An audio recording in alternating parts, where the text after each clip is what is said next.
My heels struck the cold Cleveland courthouse floor like a hammer on a coffin. Behind me, my father sighed, while my stepmother adjusted her diamonds as if this trial were just a long dinner party.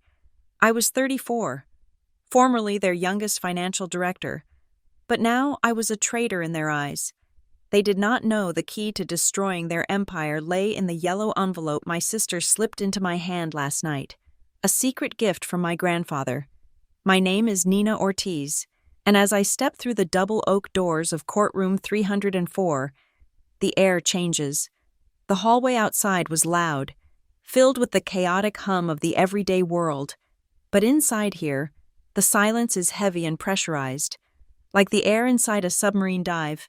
Every head turns, the movement is synchronized, a wave of judgment washing over me from the gallery to the press box. I can feel the weight of their stares physically, pricking against the skin of my neck and sliding down my spine. The fluorescent lights overhead hum with a low, electric buzz that seems to vibrate in my teeth. I keep my chin high. I focus on the rhythm of my own movement. My heels strike the polished linoleum floor with a sharp, deliberate cadence that echoes off the mahogany paneling. Click, click, click. It is the only sound I allow myself to make. I am wearing the navy blue suit I bought specifically for this day, tailored to look like armor, sharp edges and clean lines to hide the fact that my hands want to tremble. I will not let them tremble. Not today. To the people filling the wooden benches behind the bar, I am a curiosity. I am the prodigal daughter who returned only to burn the house down. They see a woman of 34, dark hair pulled back severely, face devoid of makeup except for a touch of lipstick that matches the blood I am metaphorically here to spill. They whisper behind their hands. I can hear the sibilant hiss of their gossip. They are wondering why the former chief financial officer of the Northbridge Residential Group, the youngest in its history, is walking toward the plaintiff's table instead of sitting with the family dynasty. I pass the press section. The sketch artists are already moving their charcoal pencils, capturing the sharp angle of my jaw. The reporters from the Cleveland Plain Dealer and the local news affiliates are tapping furiously on their tablets. They are hungry for this story. In a Rust Belt city trying to reinvent itself, the Ortiz family is royalty, and Northbridge is the crown jewel. Northbridge Residential Group owns half the skyline along the lake. They own the luxury high-rises where the tech CEOs live, and they own the sprawling garden apartment complexes in the suburbs where the factory managers used to live. The company portfolio is worth hundreds of millions of dollars. It is an empire built on bricks, mortar, and the ruthless ambition of my father. And today, I am here to prove that the foundation of that empire is rotting from the inside out. I reach my table and set down my leather briefcase. I do not sit yet. I turn slightly, just enough to look at the defense table on the other side of the aisle. There they are, the triumvirate. My father, Adrian Ortiz, sits in the center, even sitting down. He looks imposing. He is 65 years old, but he wears his age like he wears his Italian suits, with an air of expensive maintenance. His silver hair is perfectly coiffed. His posture is rigid. To the world, he is the visionary who revitalized the waterfront. To me, he is the man who taught me that love is transactional. He is staring straight ahead at the empty judge's bench, his jaw set so tight I can see the muscle feathering beneath the skin. He refuses to look at me. His refusal is a weapon, a way of saying, I do not exist. To his right sits Vivian, my stepmother. If my father is the king, she is the queen regent who actually signs the execution orders. She is 55 and looks 40. Thanks to a team of surgeons and a life spent avoiding manual labor, she is wearing a cream-colored cardigan and a modest string of pearls, a carefully curated costume designed to scream innocence. She looks like the philanthropic socialite who chairs the hospital gala. Not the woman who systematically isolated a dying man to rewrite his legacy. She is currently smoothing a non-existent wrinkle on her skirt, her face a mask of bored serenity. She catches my eye for a fraction of a second, and her lip curls just slightly. It is microscopic. If you did not know her, you would miss it. But I know her. That curl is a promise of war. And then, to her left, squeezed into the corner like an afterthought, is Lena. My little sister, my half-sister. She is 24 now, but she looks 12. She is hunched over, her shoulders drawn up toward her ears, trying to make herself small enough to disappear. She is wearing a gray dress that washes her out, making her look pale and fragile. She is staring at her hands, which are knotted together in her lap. My heart gives a painful, singular thud against my ribs. Lena is the variable they did not account for. Vivian thinks Lena is her pawn, a terrified girl who will say whatever she is told to keep the peace. Vivian does not know about the coffee shop meeting. She does not know about the conversation in the rain, and she certainly does not know about the item currently burning a hole in the inner pocket of my blazer. I pull my chair out and sit. Next to me, Ava Rodriguez is already arranging her files with surgical precision. Ava is a former federal prosecutor who moved into private practice specifically to hunt sharks, and she smells blood in the water. She does not look at me with pity. That is why I hired her. Everyone else looks at me with a mixture of confusion and sympathy. The poor rich girl who lost her way. Ava looks at me like I am a fellow soldier in a trench. Ava leans in close, her voice low and steady. "Shoulders back, Nina," she whispers. "The camera adds 10 pounds of insecurity if you slouch." I straighten my spine. "I am fine," I lie. "You look ready," Ava says. Ignoring my lie, she taps the thick stack of documents in front of her. "Remember, we are not the ones on defense here. I know the seating arrangement makes it feel that way, because they are the establishment and we are the agitators. But do not forget the narrative. You are the whistleblower. You are the one shining a light in the dirty basement." I nod, staring at the polished wood of the table. It is strange to be the plaintiff against your own blood. The court docket lists the case as Nina Ortiz versus Adrian Ortiz, Vivian Ortiz, and the estate of Harold Ortiz. It sounds so sterile. It sounds like a dispute over property lines or a breach of contract. It does not sound like what it is. A desperate clawing for the soul of a family that died 15 years ago. The gallery behind me is filling up. I can hear the rustle of synthetic fabrics and the clicking of briefcases. The investors are here. I know they are. I can practically smell their expensive cologne. They are the silent partners, the hedge fund managers, the people who have poured millions of dollars into Northbridge stock. They are here because they are terrified. They want to know why the daughter, the one who balanced the books, the one who secured the financing for the West Side expansion when the banks were getting cold feet, has suddenly turned into an enemy combatant. They think I am crazy. That is the narrative Vivian has been spinning in the press for weeks. Poor Nina. She had a breakdown. She could not handle the pressure. She is lashing out. They do not know about the fraud. They do not know about the coerced signatures on the deathbed documents. They do not know that the dividends they have been enjoying were siphoned from accounts that were never meant to be touched. Ava leans closer again, her voice dropping to a murmur that only I can hear. "Are you ready to break their masks, Nina?" I look over at them again.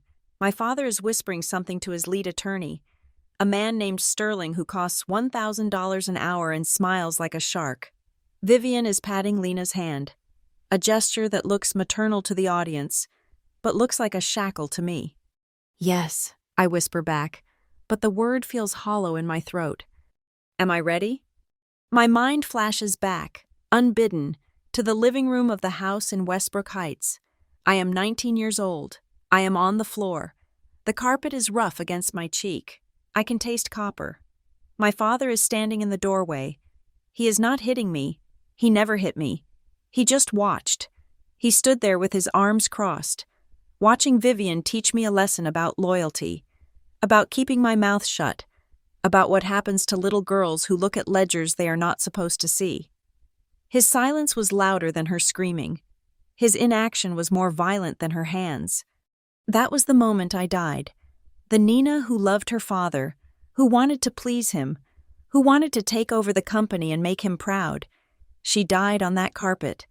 The woman sitting in this courtroom is the ghost who crawled out of that house and spent 15 years building herself a new body out of scar tissue and spreadsheets.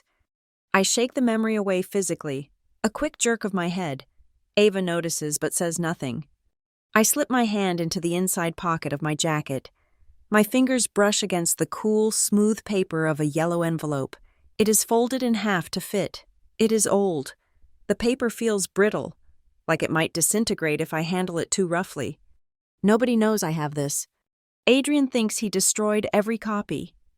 Vivian thinks it is locked in her private safe behind the portrait in the library, a trophy of her victory over a dying old man.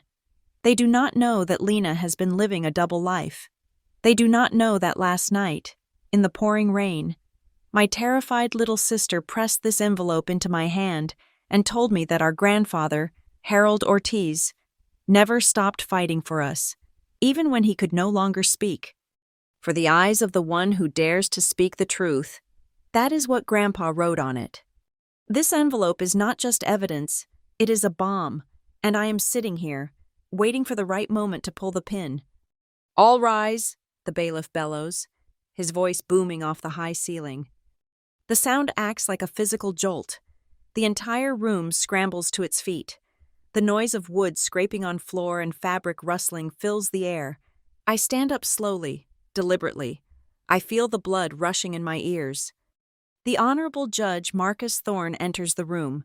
He is a man known for his impatience with theatrics and his obsession with procedural precision. He sweeps up to the bench, his black robes billowing, and takes his seat. "Be seated," Judge Thorne says. We sit.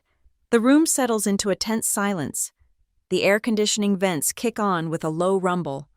"We are here in the matter of the estate of Harold Ortiz," the judge says, looking over his spectacles. "Plaintiff is present?" "Yes, Your Honor," Ava says, her voice clear and projecting to the back of the room. "Ava Rodriguez for the plaintiff, Nina Ortiz." "Defense?" "Present, Your Honor. Arthur Sterling for the defendants." The formalities are starting. The gears of the legal machine are beginning to grind. I look at my hands. They are steady now. The trembling has stopped. For 15 years, I ran. I ran to college. I ran to a career. I ran back to the company, thinking I could fix it from the inside, thinking I could earn my father's love with profit margins and clean audits. I ran away again when they threw me out. I have been running my whole life. But today, I stop. I look at the yellow envelope's outline pressing against the fabric of my suit from the inside. I look at my father, who still refuses to turn his head. I look at Vivian, who is now checking her watch as if she has a salon appointment to get to. They think this is about money. They think I am here for a settlement. They think I am here to grab a piece of the inheritance before the stock price dips. They have calculated the risk. They have set aside a contingency fund to pay me off. They think everyone has a price. They are wrong. I take a deep breath, filling my lungs with the sterile, recycled air of the courthouse. I feel a cold knot of fear in my stomach. Distinct and sharp, I am afraid of what they will say about me. I am afraid of the secrets they will invent. I am afraid of seeing my name dragged through the mud on the 6 o'clock news. But underneath the fear, there is something else, something hotter, something harder. It is the realization that the truth is a living thing, and I have been starving it for half my life. Today, I feed it. I lean over to Ava. "I am ready," I say, and this time, it is not a whisper. It is a statement of fact. Ava smiles, a small, terrifying expression. "Then let us begin." The judge bangs his gavel. The sound cracks through the room like a gunshot, signaling the end of the silence and the beginning of the war. My father finally turns to look at me. His eyes are dark, empty voids. He looks at me and sees a problem to be solved. I look back at him and I do not blink. I touch the pocket over my heart one last time. "You should have protected me. Dad," I think, my internal voice screaming across the aisle.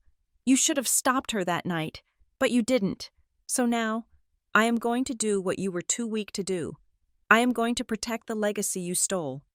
The trial has begun. The sharp crack of the judge's gavel fades, and suddenly, I am not in a Cleveland courtroom anymore. The smell of floor wax and old wood vanishes, replaced by the scent of roasted rosemary and expensive perfume. The fluorescent lights dim into the warm, golden glow of a chandelier that cost more than my first year of college tuition. I am traveling back in time, sliding down the razor blade of memory to the night that broke me. I was 19 years old. I was not a child. I was a freshman at university, home for the first time since leaving for the dorms. I had finished my first year with a perfect grade point average, and I had come back to Westbrook Heights with a naive, desperate hope that my academic success would finally buy me a seat at the table. I wanted to prove to Adrian Ortiz that I was not just his daughter, but his heir. I wanted him to look at me with the same respect he gave his business partners. The house in Westbrook Heights was a sprawling mansion that looked like it had been ripped from the pages of an architectural digest. It was beautiful, cold, and utterly devoid of life. It was a stage set where Adrian and Vivian performed the role of the happy power couple for the benefit of the local elite. But behind the heavy oak doors, the air was always thin, making it hard to breathe. The night started with a dinner that was supposed to be a celebration of my grades, but the celebration died the moment I opened my mouth. Earlier that afternoon, I had been trying to be helpful. I had logged into the family server to organize some digital files, thinking I could save my father some time. That was when I found the email. It was a correspondence between Vivian and the director of her favorite charity, a vague organization dedicated to urban renewal. The numbers did not add up. There were transfers of funds from Northbridge accounts into the charity, and then immediate, quiet withdrawals into offshore accounts that I did not recognize. It looked like a classic wash. It looked like embezzlement. At 19, I was stupid enough to think it was a mistake. I was stupid enough to think my father did not know. I brought it up over the main course. I remember the sound of my fork hitting the china plate as I asked the question. I asked about the transfers. I asked why the charity funds were moving into a shell company in the Caymans. The silence that followed was absolute. It sucked the oxygen right out of the room. Vivian did not scream. She did not yell. She simply placed her napkin on the table, dabbed the corners of her mouth, and looked at my father. Her eyes were flat and hard, like polished river stones. Adrian sighed. It was the sigh of a man who had been inconvenienced by an unruly employee. He did not look surprised. He looked disappointed. Vivian stood up. Her chair scraped against the floor. A harsh, grinding sound. "Come with me." "Nina," she said. Her voice was terrifyingly calm. I looked at my father. "Dad?" I asked. He did not look up from his steak. "Go with your mother," he said. "She needs to explain how things work in the real world." I stood up. I was an adult. I was 5 feet and 7 inches tall. I was a legal adult who could vote and sign contracts. Yet, as I followed Vivian down the hallway toward the executive study, I felt myself shrinking. I felt the old childhood terror rising in my throat, choking me. She opened the door to the study, a room lined with leather-bound books that nobody ever read. I walked in, and she followed. Then, my father appeared in the doorway. I thought he was there to mediate. I thought he was there to explain the accounting error. I was wrong. Adrian leaned against the door frame and crossed his arms over his chest. He looked relaxed. He looked like he was watching a tennis match. Vivian closed the distance between us in 2 strides. She did not start with words. She started with her hand. Her palm struck my cheek with a force that snapped my head to the side. The sound was like a pistol shot in the small room. My ears started ringing instantly, a high-pitched whine that drowned out the hum of the air conditioning. I stumbled back, clutching my face. The shock was worse than the pain. I was 19 years old. Adults did not hit other adults. "What did you think you were doing?" Vivian asked, her voice a low hiss. "Who gave you permission to look at those files?" I was just trying to help," I stammered. "I thought it was a mistake." She hit me again. This time, it was a backhand. Her ring, a heavy diamond band that my father had bought her for their 10th anniversary, caught my lip. I tasted copper. I felt the skin split. "You are a disgrace," she spat. "You come into this house, eat our food, spend our money, and then you dare to dig through my private correspondence? You are nothing but a spy, a little, ungrateful spy." I fell backward, tripping over the edge of the oriental rug. I landed hard on my elbows, the impact jarring my bones. I looked up, tears blurring my vision. "Dad!" I screamed. "Dad, stop her!" I looked at him. I locked eyes with the man who had taught me to ride a bicycle. I looked at the man who was supposed to be my protector. Adrian Ortiz did not move. He did not unfold his arms. He did not even blink. He looked down at me, sprawled on the floor with blood on my lip, with the same detached calculation he used when deciding which tenant to evict. "Your mother is teaching you a lesson. Nina," he said coldly, "you need to learn when to keep your mouth shut." "But she is stealing," I cried out, desperate for him to understand. "The numbers." She kicked me. It was not a playful kick. The pointed toe of her designer heel drove into my ribs. The air left my lungs in a rush of agony. I curled into a ball, gasping, trying to protect my stomach. This was not discipline. This was assault. This was hatred, pure and distilled, finally breaking through the surface. "You are an embarrassment to this family," Vivian sneered, looming over me. "You think because you went to a university you are smart? You are stupid. You have no idea how this world works. You have no idea what keeps the roof over your head." She grabbed my arm, her nails digging into the soft flesh of my bicep, and hauled me halfway up before shoving me down again. My head cracked against the leg of the heavy mahogany desk. Stars exploded behind my eyelids. I lay there, wheezing, unable to fight back. I was paralyzed by the betrayal. The physical pain was sharp, throbbing in my cheek and my ribs, but the emotional agony was a dull, crushing weight. My father was watching. He was letting this happen. He approved of it. That realization hurt more than the kick to the ribs. It shattered something inside me that could never be put back together. Vivian stepped back, smoothing her skirt. She looked pristine, unruffled, while I lay bleeding on the floor. "Get up," Adrian said. I struggled to my knees. My legs felt like jelly. I used the desk to pull myself up, wiping the blood from my lip with the back of my hand. Adrian walked over to the desk. He opened a drawer and pulled out a single sheet of paper. He placed it on the blotter and uncapped a fountain pen. "Sign this," he said. I looked at the paper through my swollen eye. It was a document, a non-disclosure agreement, a statement acknowledging that I had violated family privacy protocols and agreeing to never access the company financial servers again. It also stated that anything I had seen was confidential, and that revealing it would result in my immediate disownment and the revocation of all financial support for my education. He had this ready. I realized. He had printed this out before dinner. He knew. "I cannot sign this," I whispered. Adrian looked at me. His face was a mask of stone. "If you do not sign it, you can pack your bags and leave tonight. I will cut your tuition. I will cut your allowance. You will be on the street, and do not think anyone will believe you. You are an emotional girl with a history of acting out. We will ruin you." I looked at Vivian. She was smiling. It was a small, triumphant smile. I took the pen. My hand was shaking so badly I could barely hold it. I signed my name. The ink looked black as oil against the white paper. Nina Ortiz. Adrian took the paper back, inspected the signature, and then signed his own name on the witness line. He capped the pen with a decisive click. "You brought this on yourself." "Nina," he said, not unkindly. It was almost matter of fact. "You did not learn loyalty. In this family, loyalty is everything.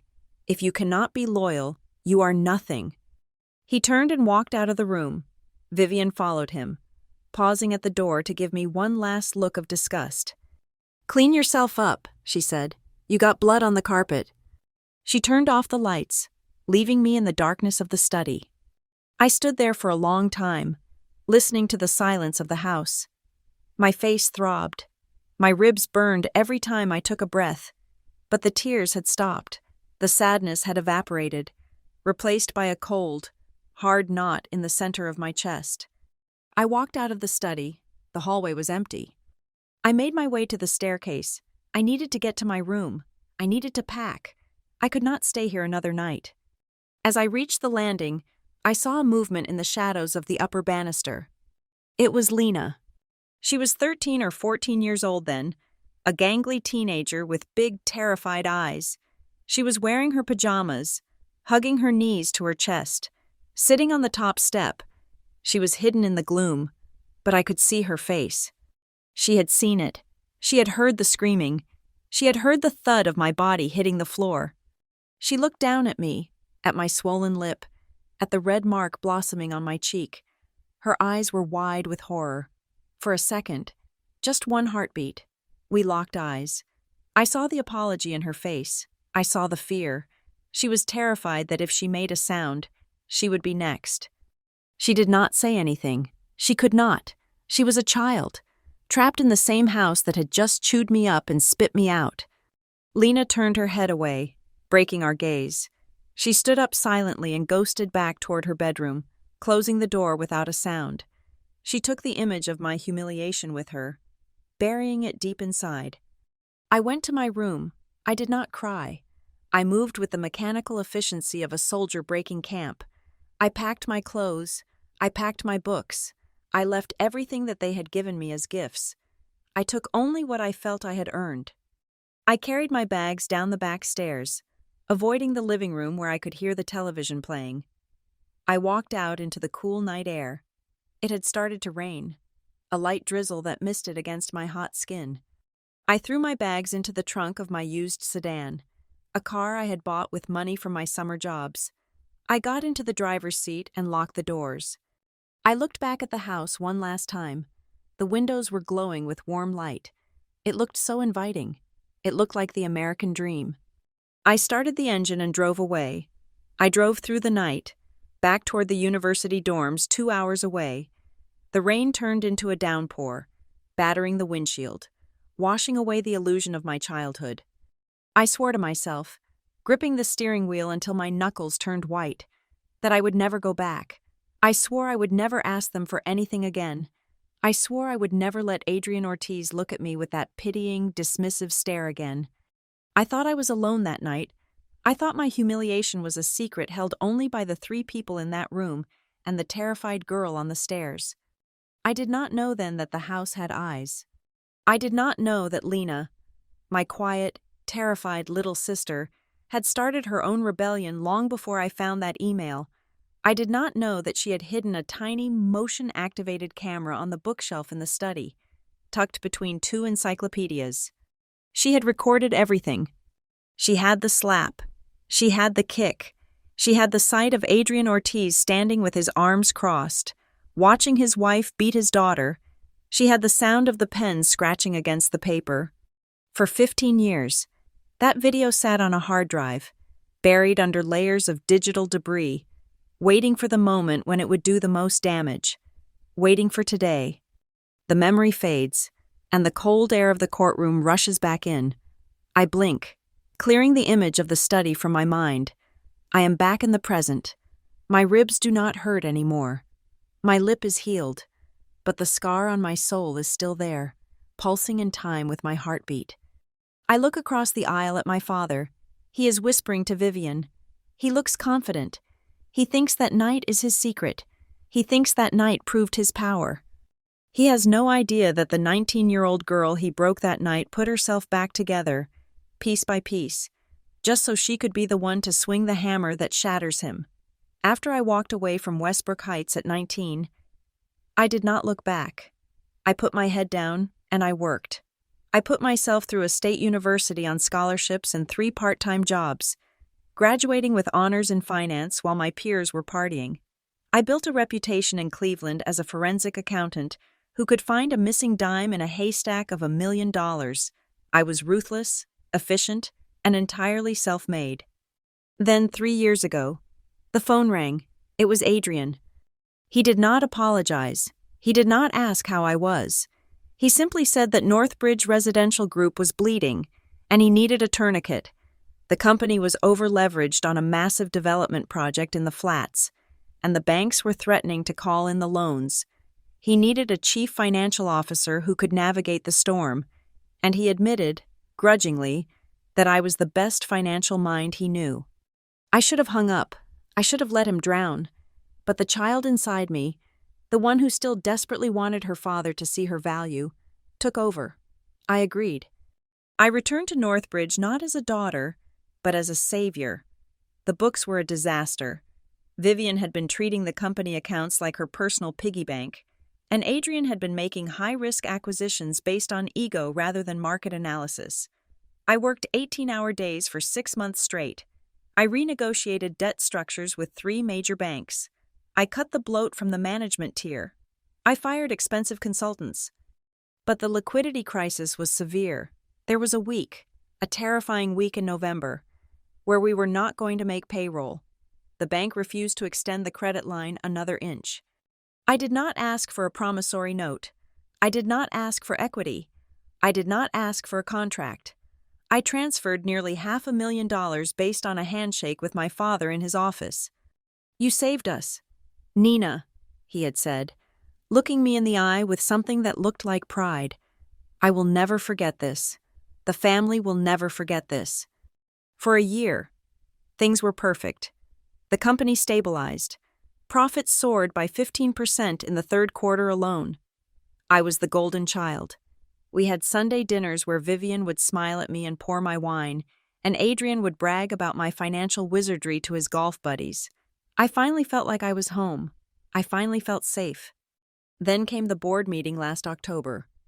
It was supposed to be a strategy session for the coming fiscal year. I walked into the conference room with my binder full of projections, feeling confident. Adrian sat at the head of the table. Vivian, who held a seat on the board, sat to his right. The atmosphere was wrong immediately. The other board members would not meet my eyes. Before I could open my binder, Vivian spoke up. She cleared her throat and slid a folder across the polished mahogany table. "We have some concerns regarding the financial governance of the past year," she said. Her voice was smooth, devoid of any warmth. I frowned. "What concerns? Our margins are up 20%. There are irregularities in how personal funds were commingled with corporate accounts," she said.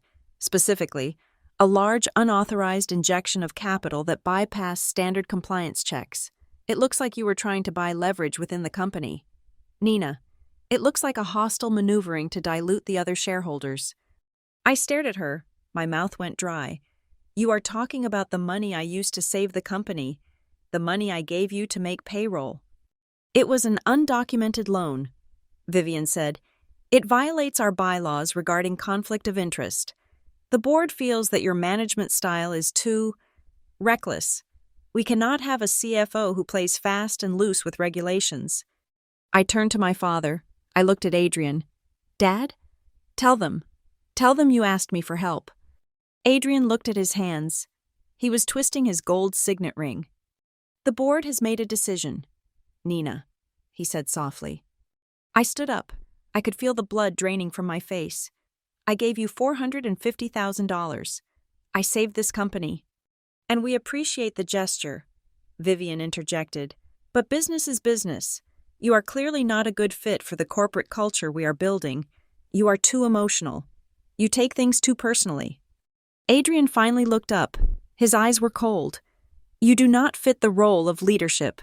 Nina, Northbridge needs people who know how to follow the structure.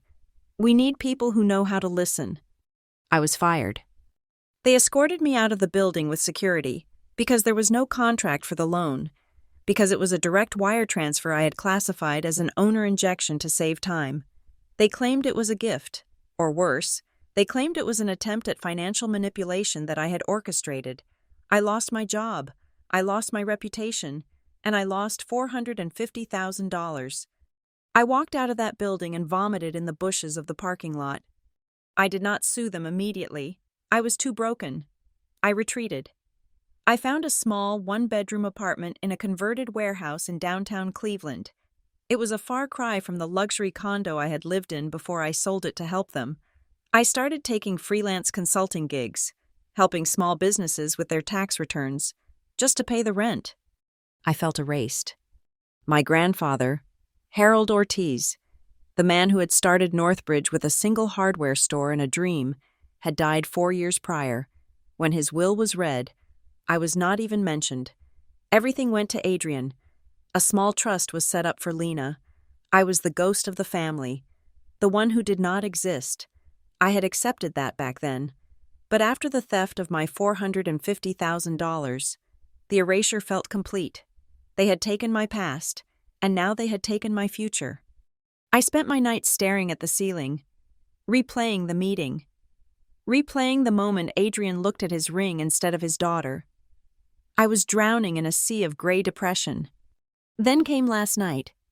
It was raining, a cold, miserable Ohio rain that sleeted against the windows. It was 11 o'clock at night. I was sitting at my kitchen table, reviewing a ledger for a local bakery, when a knock came at the door.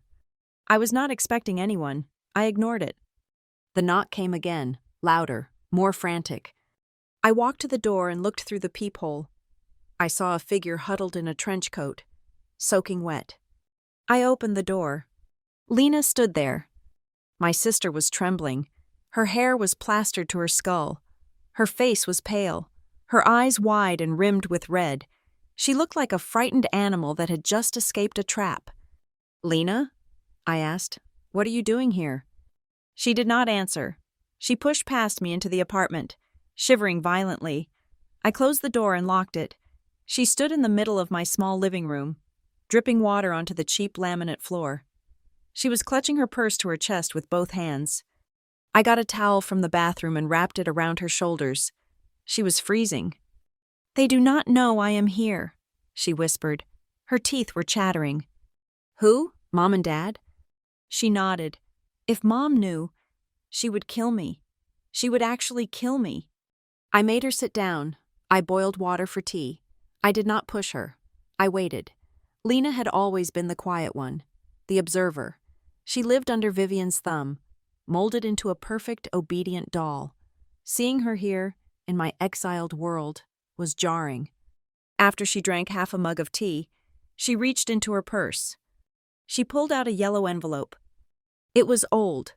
The edges were frayed. It was sealed with red wax, something archaic and formal. On the front, in handwriting that I would recognize anywhere, spidery, shaky, but forceful, were the words, "For the granddaughter who refuses to bow." My breath caught in my throat. That was Grandpa Harold's handwriting. "What is this?" I asked, my voice barely a whisper. Lena pushed it across the table toward me. Her fingers were white. "I found it," she said. "Mom hid it." She took a deep breath and the words started spilling out of her. "I was home for the weekend from campus," she said. "Mom and Dad were fighting in the library. They thought I was out with friends, but I had come back early because I had a headache. I was in the hallway. I heard Mom screaming about the safe." "Which safe?" I asked. "The one behind the portrait of the great-aunt in the library." Lena said, "I did not even know it was there. Mom was yelling at Dad. She said she should have burned it years ago." She said, "That envelope is a ticking time bomb. If that girl ever sees what Harold wrote, it will bury everything we have built. It will bury the company." I stared at the envelope. My heart was hammering against my ribs. Lena continued, her voice shaking. She said it was the only thing that could undo the will. She said Harold was senile at the end, that he did not know what he was doing, but that a judge might not see it that way. I waited until they went to sleep. Lena whispered, "I knew the combination to the main safe, but not the hidden one. But then I remembered, Grandpa used to tell me numbers. He used to make me memorize baseball stats. The date the Indians won the World Series in 1948. 10-4-48, I said automatically. Grandpa loved that game. Lena nodded. I tried it. It opened. She looked at me, tears spilling over her lashes. There were other papers in there. Nina, papers about accounts I have never seen. But this was right on top. It has your name on it. Or, not your name, but... She pointed to the inscription. The granddaughter who refuses to bow. That is you, Lena said. It has always been you. I am the one who bows. I have always bowed. I reached out and touched the envelope. The paper felt heavy, textured. It felt like history. "Why did you bring this to me?" I asked. "You could lose everything." "Lena, if Vivian finds out..." Lena looked down at her hands. "Because I saw what they did to you last year," she said. "I saw them take your money. I saw them kick you out after you saved us. And I remembered the night in the study, the night you left." She looked up, and her eyes were fierce for the first time in her life. "I am tired of being afraid of her. Nina, I am tired of watching them hurt you. Grandpa Harold loved us. He would not have wanted this. He hated how Dad let Mom run everything." I picked up the envelope. It felt warm, as if the heat of my grandfather's hand was still trapped inside the fibers. Harold Ortiz had been a tough man. He was hard on his sons. But he had always looked at me with a strange sort of recognition. He used to tell me that I had his eyes, but more importantly, I had his grit. When I left home at 19, I thought he had abandoned me too. I thought his silence in the will was his final judgment on my rebellion. But now, holding this package, I realized I had been wrong. He had not forgotten me. He had been waiting. I looked at Lena. She was terrified. Yes, but she was also resolute. She had committed a felony theft to bring this to me. She had crossed a line she could never uncross. "Thank you," I said. "Open it," she urged. I slid my finger under the flap of the envelope. The wax cracked. The sound was loud in the quiet apartment. I pulled out the contents. I sat there at my small, scratched dining table, under the buzzing light of a cheap fixture, holding the voice of a dead man in my hands. Outside, the rain battered the city of Cleveland, washing away the grime of the day. Inside, the fire was just beginning to catch. I realized then that the $450,000 was gone. The career I built was gone. But this was something they could not steal. This was the truth. I looked at the first line of the document, and I felt a chill run down my spine that had nothing to do with the cold. My grandfather had indeed been watching, and he had prepared a weapon for me, knowing that one day I would be strong enough to wield it. My hands were trembling, but my mind was sharpening into a point of absolute, crystalline focus. The envelope lay open on the scratched surface of my laminate dining table.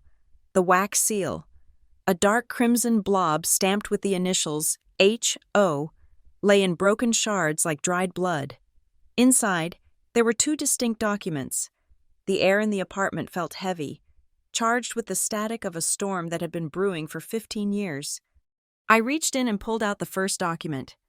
It was a single sheet of heavy bonded paper, the kind my grandfather used to keep in the top drawer of his mahogany desk. The writing was not typed. It was handwritten in blue ink, the stroke slightly shaky but forceful. Digging into the fibers of the paper, I recognized the penmanship immediately. It was the writing of a man who was fighting a tremor, a man whose body was failing him, but whose will remained ironclad. I flattened the paper under the harsh light of the kitchen fixture.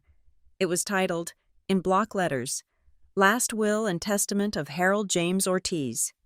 I checked the date at the top right corner. It was dated November 12, 2007. That was 3 years before he died. That was 4 months before the first stroke that stole his speech. I began to read, my eyes scanning the legal verbiage that Harold had clearly memorized from a lifetime of dealing with contracts. I, Harold James Ortiz, being of sound mind and body, hereby revoke all former wills and codicils made by me and declare this to be my last will and testament. It started standard enough, but then I hit the third paragraph, and the world seemed to tilt on its axis.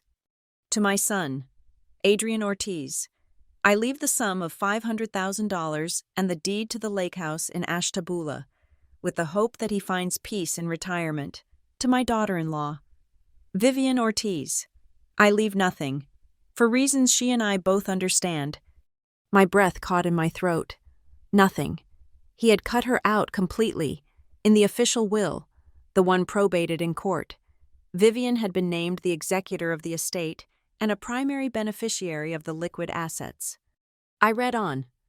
To my granddaughter, Lina Ortiz, I leave a trust fund of $2 million to be accessed upon her 25th birthday, independent of her parents' oversight. And then, the paragraph that changed everything. To my granddaughter, Nina Ortiz, whom I have watched grow with a strength her father lacks, I leave the entirety of my controlling interest in Northbridge Residential Group, constituting 70% of all voting shares, along with the commercial properties located at the distinct addresses listed in the attached addendum. This bequest is subject to one condition, that she accepts this burden not as a gift, but as a duty to correct the course of this family. I sat back, the air rushing out of my lungs. 70%. That was not just an inheritance, that was a coup. In the version of the will that had been read in court, Adrian had inherited 100% of the voting shares. I had been erased. But here, in this handwritten ghost of a document, Harold had bypassed his own son to hand the keys of the kingdom to the 19-year-old girl who had run away from home. I picked up the second document. It was a letter.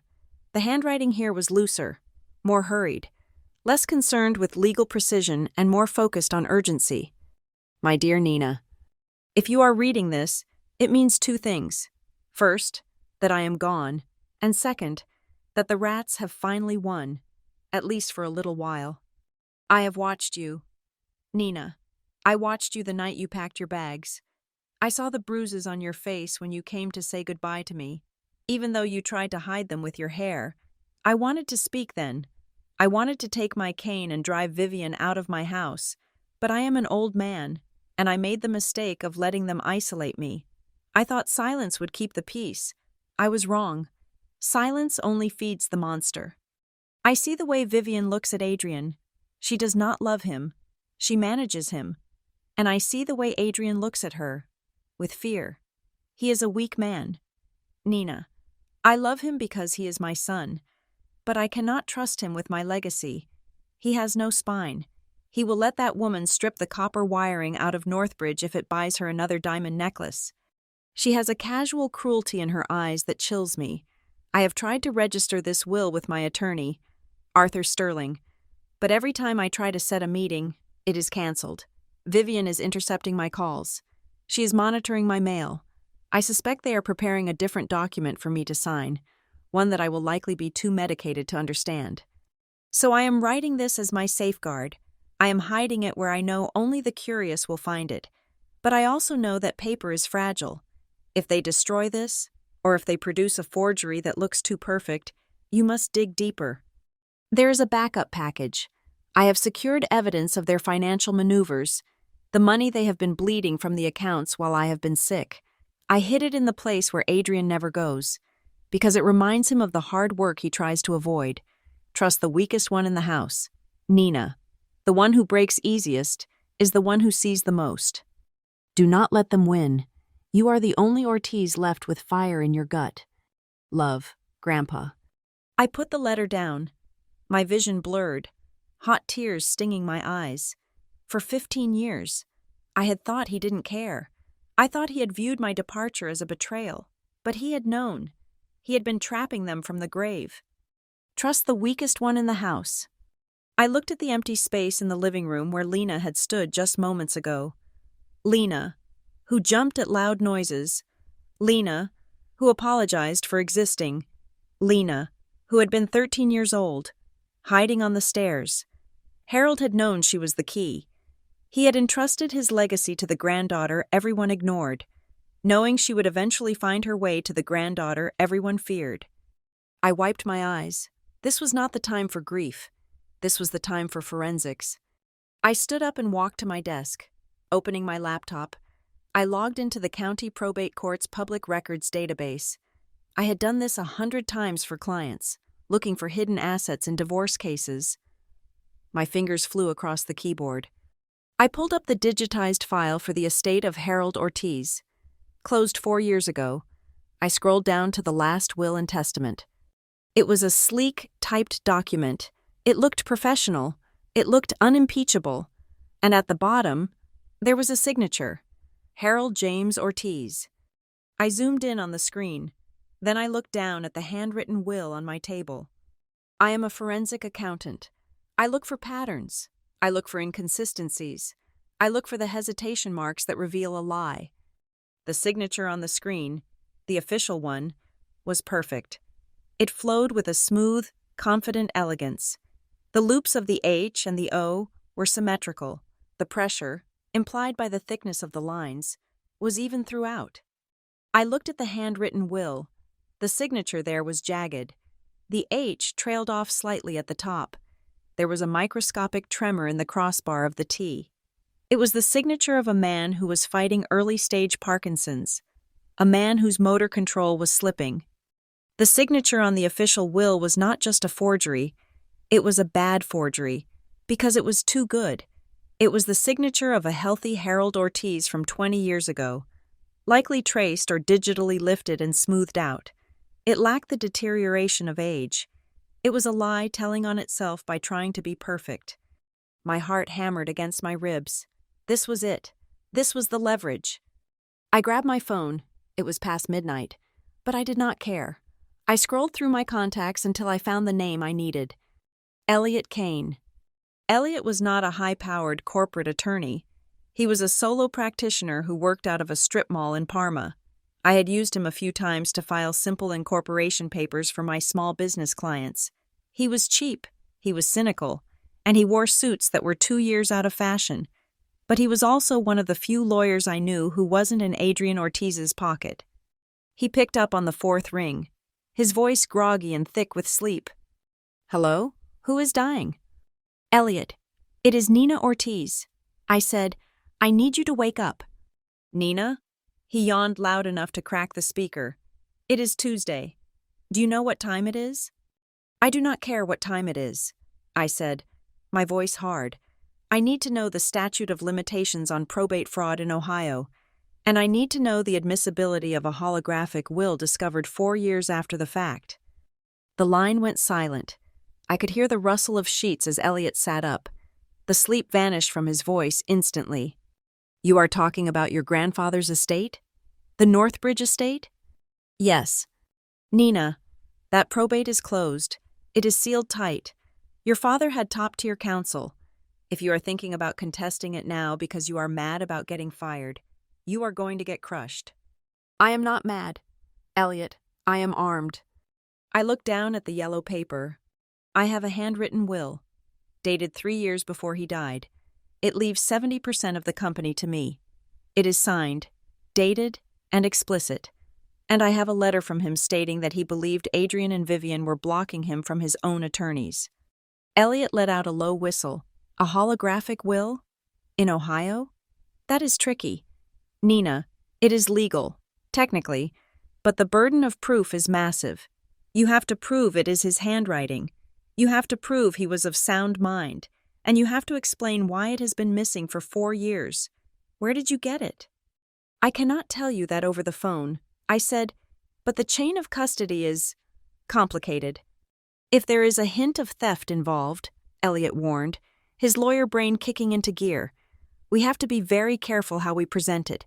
We cannot just walk into court and say, 'Look what we found.' We need a narrative." "I have a narrative," I said. "The narrative is that there are 2 wills, one signed by a dying man with a tremor, and one signed by a ghost with a steady hand. I am looking at the probated signature right now. Elliot, it is a trace job. I would stake my license on it." There was a long pause on the other end. I could hear Elliot pacing. "If you can prove the probated will is a forgery, then the statute of limitations pauses. Fraud vitiates everything. It resets the clock. But you are talking about accusing Adrian Ortiz of a felony. You are talking about declaring war on the biggest developer in the city." "I know," I said. "If we do this," Elliot said, his voice dropping an octave, "they will come for you. They will bury you in motions. They will dig up every parking ticket you have ever had. They will ruin your reputation." "They already did that," I said, looking at the empty space on my wall where my CFO commendation used to hang. "They took my money. They took my job. They took my name. I have nothing left to lose. Elliot, that is why I am dangerous.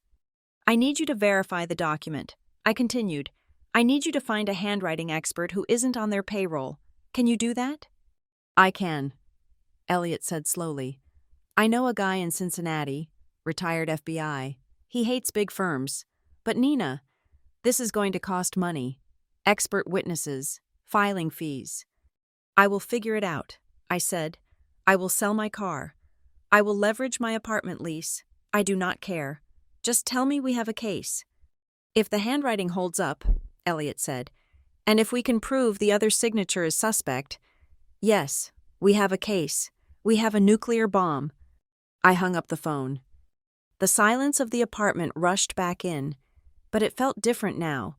It was not the silence of isolation. It was the silence of anticipation. I looked down at the letter one last time. For the granddaughter who refuses to bow. I reached out and traced the shaky blue ink of his signature. I could feel the indentation in the paper where he had pressed down hard, trying to force his body to obey his mind. He had fought to write this. He had fought through pain and infirmity and isolation just to give me a fighting chance. For 15 years, I had told myself that I walked away from Westbrook Heights to save myself. I told myself that success was the best revenge. I thought that by becoming a brilliant CFO, by saving their company, I could force them to respect me. I had been wrong. You cannot earn respect from people who build their power on theft. You can only take it. This was not about the $450,000 anymore. It was not even about the 70% of the company. It was about the fact that my father had stood in a doorway and watched me bleed, and then signed a piece of paper to cover it up. It was about the fact that they had terrified Lena into silence for a decade. It was about tradition. The Ortiz family tradition was not real estate. It was not building skylines. It was lying. It was burying the ugly truth under expensive rugs and diamond necklaces. I folded the letter carefully and placed it back in the envelope. I found a Ziploc bag in my kitchen drawer and sealed the envelope inside it to protect it from moisture, from accidents, from everything. I walked over to my closet and pulled out the small fireproof box where I kept my birth certificate and my passport. I placed the package inside and locked it. Then I shoved the box to the back of the shelf, behind a stack of old winter sweaters. I was not going to sleep tonight. I went back to the kitchen table and sat down. I pulled a fresh legal pad toward me. I uncapped my pen.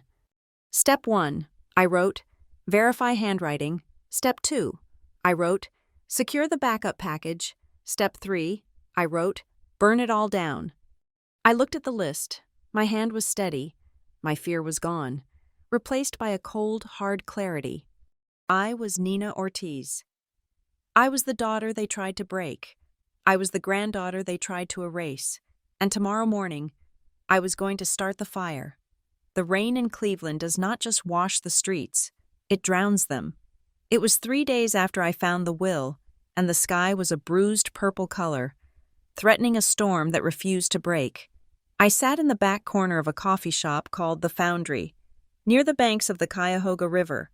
I chose it because it was dark, loud, and frequented by college students and dock workers, people who would never cross paths with Adrian or Vivian Ortiz. I checked my watch. It was 2:15 in the afternoon. Lena was 15 minutes late. My phone sat on the table next to my black coffee.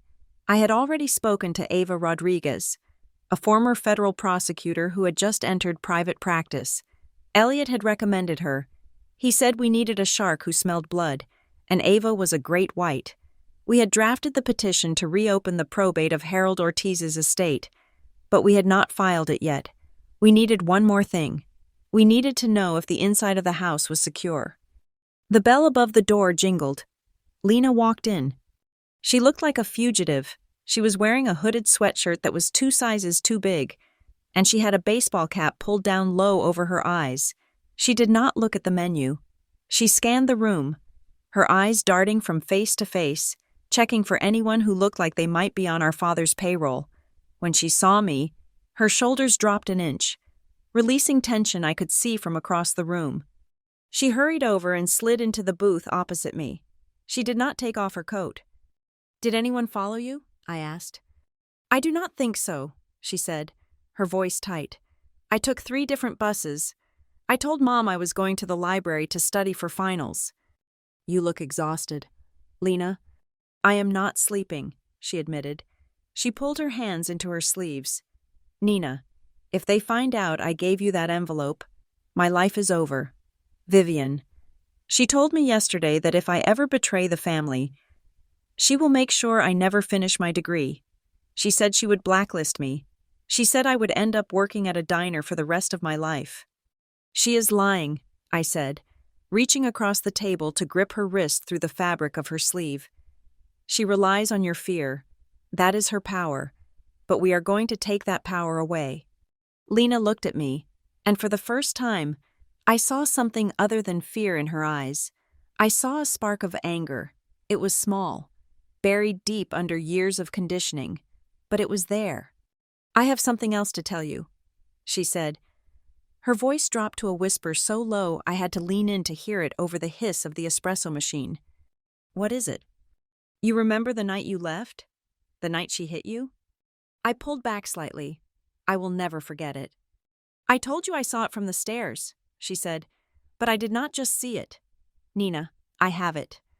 I frowned. What do you mean you have it? There was a camera, Lena said. I stared at her. My mind raced back to the study, the mahogany desk, the bookshelves. There were no security cameras in the house back then. Adrian was paranoid about privacy. He never allowed recording devices in the private residence. I put it there. Lena confessed. You? You were 13 years old. I was scared. Nina, she hissed, tears welling up in her eyes. You were away at college. Dad was always at the office. It was just me and her. She started looking at me differently. She would come into my room and scream at me for hours about how I was too soft, how I was useless. I thought she was going to hurt me. I bought a nanny cam online with my allowance. I hid it on the bookshelf, between the encyclopedias. I sat there, stunned. My little sister, the one I thought was oblivious, had been living in a war zone. I wanted to have proof. She continued. In case she hurt me and Dad did not believe me, I left it running on a loop. That night, the night you came home and found the email, the camera was recording. It caught everything. It caught the slap. It caught the kick. It caught Dad standing there, watching you bleed and doing nothing. My heart was pounding so hard I could feel it in my throat. Do you still have it? Lena nodded. I downloaded it to an external hard drive. I was too scared to keep it in the house. I gave it to my roommate, Sarah, to keep in her safe. I told her it was just personal photos, but I told her never to give it to anyone but me. I looked at Lena with a newfound respect. She was not just a victim. She was a survivor. She had been gathering ammunition for a decade, waiting for a general to lead the charge. We need that drive. I said, that video proves the pattern of abuse. It proves the environment of fear. It corroborates the letter Grandpa wrote about Vivian's cruelty. I can get it, Lena said, but there is more. More? About the envelope, she said. I did not just find it by accident. Nina, Grandpa tried to give it to me. She took a shaky breath. 2 weeks before he died. She said, he was in the wheelchair. He could barely speak, but his mind was still sharp. He called me into the library. He had the yellow envelope in his lap. He tried to push it into my hands. He whispered to me. He said, ensure this gets to the right person. Ensure Nina gets this when she is ready. I felt a lump form in my throat. He knew he was dying. Lena said, he was trying to bypass Mom and Dad. But then, the door opened. Vivian, I guessed. Lena nodded. She walked in. She saw the envelope. She did not say anything, but her eyes, they were terrifying. She walked over, took the envelope from Grandpa's lap, and patted his head like he was a dog. She said, I will take care of this. Harold, you just rest. And you did nothing? I asked, not accusingly, but asking for the fact. I was 14. Nina, I was paralyzed. I just stood there, but after the funeral, I saw her put it in the hidden safe. I heard her tell Dad, this thing ends us if the girl gets it. That was when I knew. I knew I had to wait. I knew I had to grow up and get the combination. She looked down at her coffee. I am sorry it took me so long, she whispered. I was so alone. You are not alone anymore, I said firmly. I pulled out a notepad. Here is the plan. Ava Rodriguez is filing the petition tomorrow morning. We are submitting the handwritten will and the letter. We are challenging the validity of the original probate based on fraud and the discovery of new evidence. Lena's face went pale. They are going to know. They are going to know I gave it to you. No, I said. We are going to protect you. We will claim the envelope was mailed to me anonymously. We will say it appeared in my mailbox with no return address. They won't believe that, Lena said. It does not matter what they believe, I said. It matters what they can prove. But, Lena, you have to go back there. I felt terrible saying it. I was sending a soldier back behind enemy lines. You have to be the eyes and ears, I told her. When the lawsuit hits, they are going to panic. They are going to start talking. They might try to destroy other evidence. They might try to move money. I need you to just be there. Be the terrified, obedient daughter. Let them think you're on their side. Can you do that? Lena took a deep breath. She looked at the door, then back at me. She adjusted her baseball cap, pulling it tighter. I have been pretending to be their daughter for 10 years. She said, I can do it for a few more weeks. We finished our coffee in silence. We left separately. I watched her walk to the bus stop, her small figure huddled against the wind, and I vowed that when this was over, I would buy her freedom, whatever the cost. The next morning, Ava filed the paperwork. It was a strategic strike. We did not hold a press conference. We simply lodged a formal petition with the Cuyahoga County Probate Court, attaching sworn affidavits regarding the discovery of the holographic will. We served the papers to Northbridge Residential Group's headquarters at 9 o'clock in the morning. By 10 o'clock, my phone was blowing up, but I did not answer. I sat in Ava's office, watching the chaos unfold from a distance. But inside the mansion at Westbrook Heights, the bomb had detonated. I know this because of what Lena sent me later. The timeline went like this.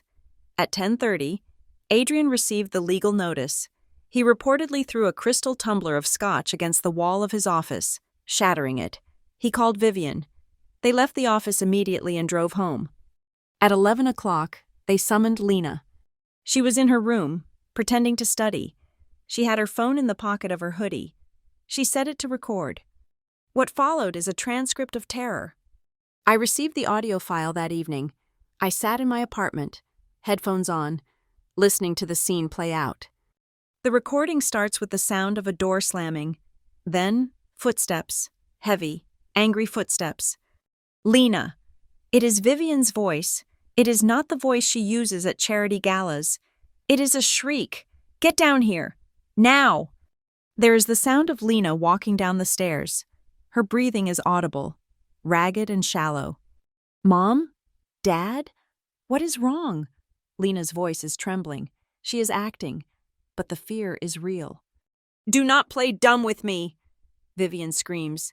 There is a loud thud, like a hand hitting a table. Your sister, that ungrateful traitor. She just filed a lawsuit.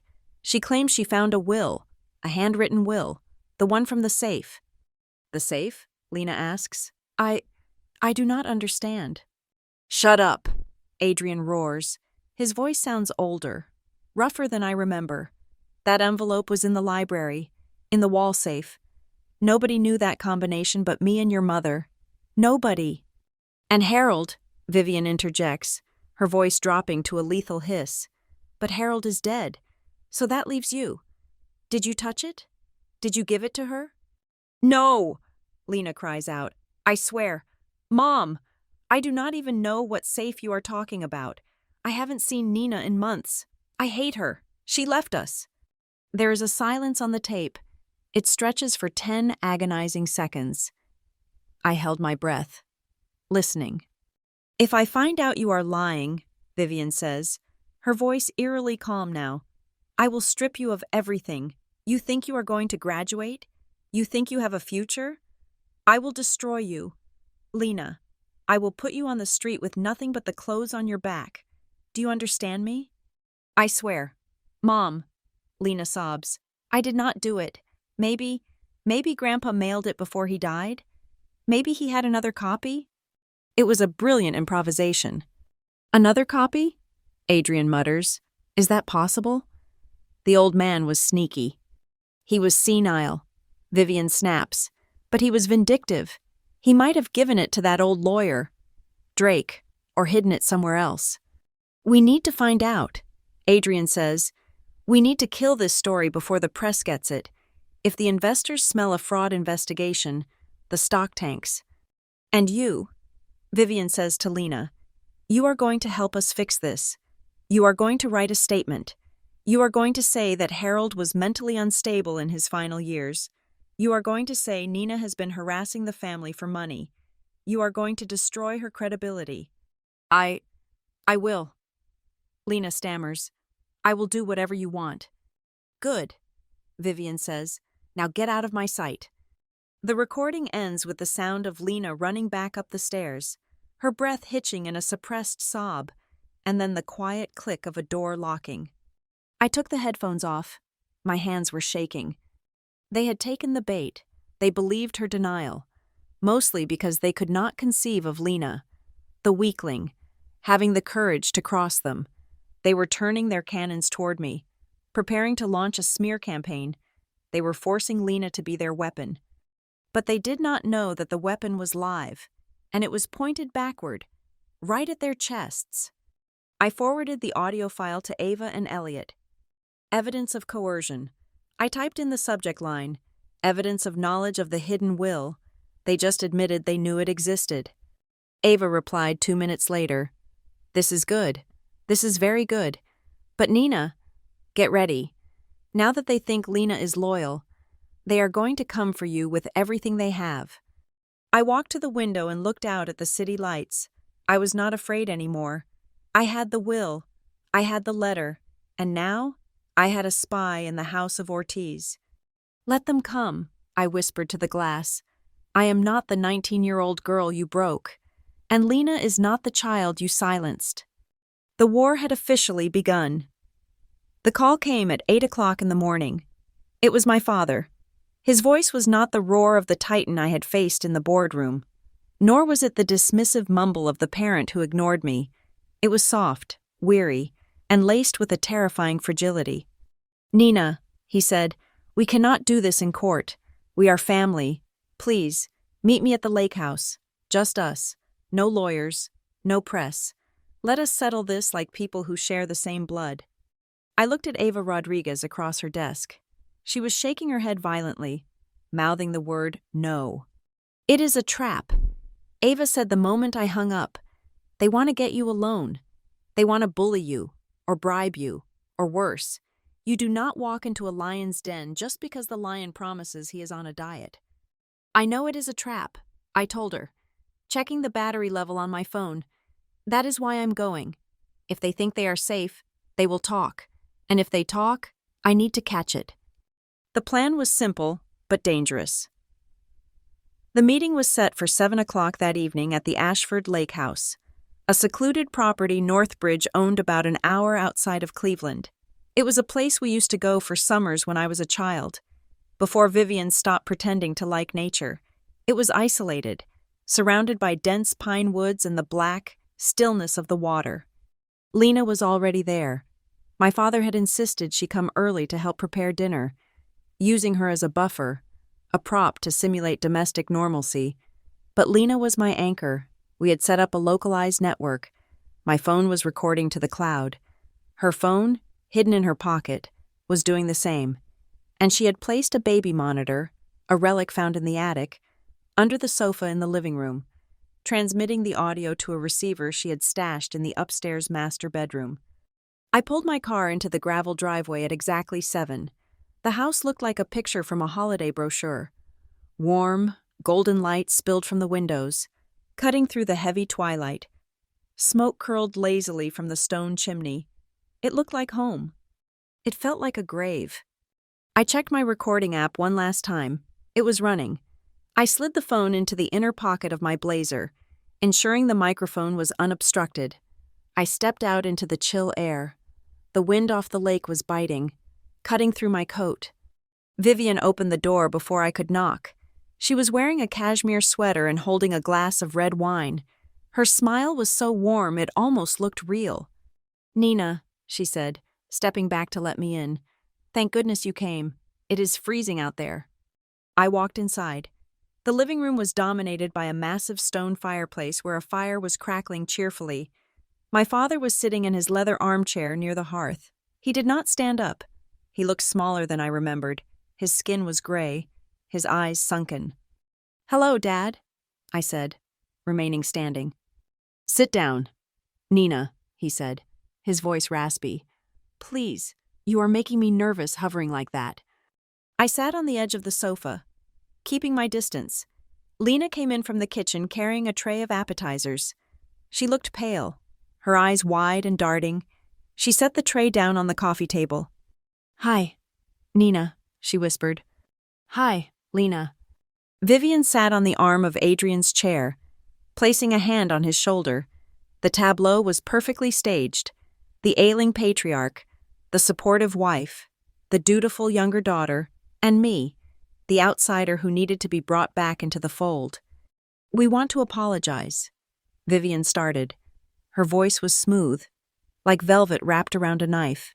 "We have been hard on you. Nina, we know that. But this lawsuit, this public spectacle, it is hurting your father. Look at him." I looked at Adrian. He coughed, a dry rattling sound, and took a sip of water. "I cannot take the stress. Nina," he said, "my heart. The doctor says I am a ticking time bomb.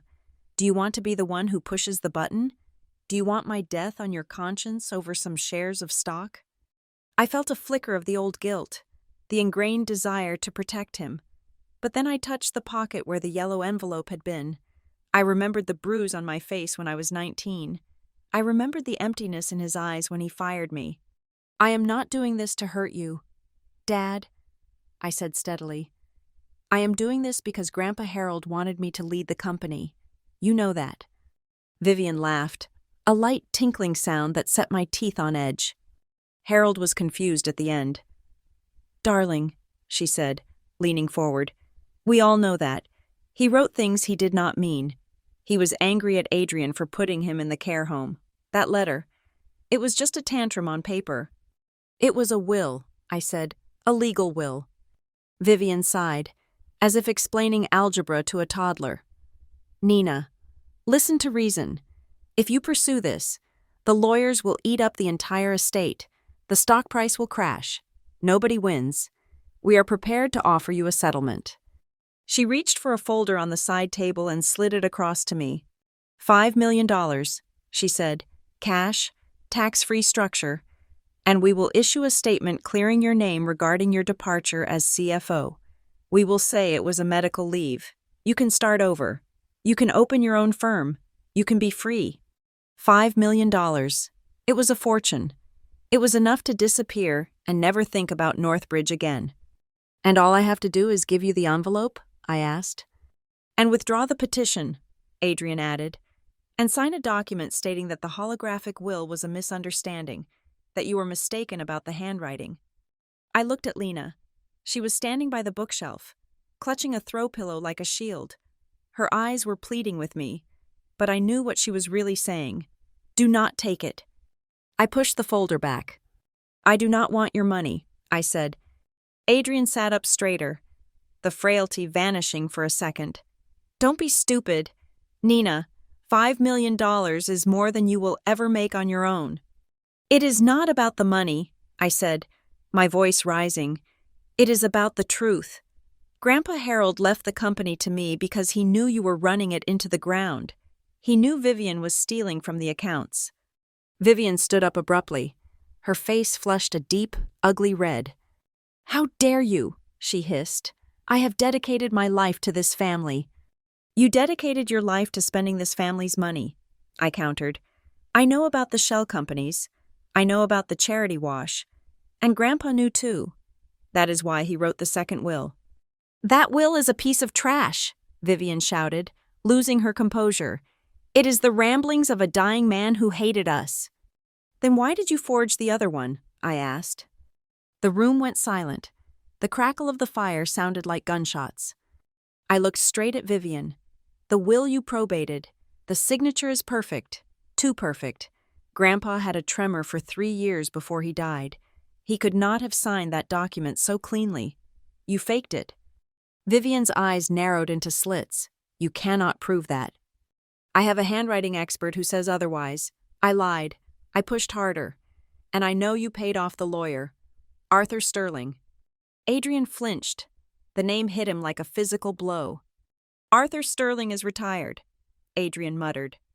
"He disappeared," I corrected. "He vanished right after the probate closed. How much did it cost?" "Dad? How much does it cost to buy a lawyer's integrity?" Vivian stepped forward, her finger pointing at my face. "You listen to me, you little brat. You think you are so smart with your little investigations? You think anyone will believe you over us? We are the pillars of this community." I stood up to meet her. "I am not the one who committed a felony." Vivian. That broke her. The veneer of the socialite cracked, and the street fighter underneath came out. "You think the fake we paid $10,000 for is going to be undone by you?" she screamed. The words hung in the air. "The fake we paid $10,000 for." She had said it. She had said the specific numbers. She had admitted to the transaction. I saw Lena flinch in the corner. I knew she had heard it. I knew the phone in her pocket was catching every syllable. Vivian realized what she had said a second too late. She clamped her mouth shut, her eyes going wide. But Adrian was already spiraling. He was angry, not at the confession, but at the situation. He stood up, knocking his water glass over. "It does not matter," he yelled. "It does not matter what you think you know. Arthur Sterling is gone. I handled him." I looked at my father. "You handled him?" "He is in Mexico," Adrian spat out, his face purple with rage. "I paid him enough to live like a king and never set foot in Ohio again. You will never find him. And even if you do, he will never talk. He knows what happens if he talks." My blood ran cold. He knows what happens if he talks. That was a threat. That was an admission of intimidation. Potentially even a threat of violence. They had just escalated this from civil fraud to criminal obstruction of justice. I had enough. I had what I needed. The air in the room felt poisonous. I looked at them. My father, panting with exertion, and my stepmother, shaking with rage. They looked monstrous in the firelight. I need to think," I stammered, stepping back. "This is too much." I grabbed my purse. I pretended to be overwhelmed. I pretended to be the scared daughter running away again. "You walk out that door, Nina, and the offer is off the table," Vivian shrieked. "We will bury you. We will sue you for defamation until you are living in a cardboard box." I turned to the door.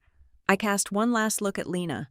She was staring at me, her face a mask of terror, but she gave a nearly imperceptible nod. "Go." I opened the heavy oak door and stepped out into the night.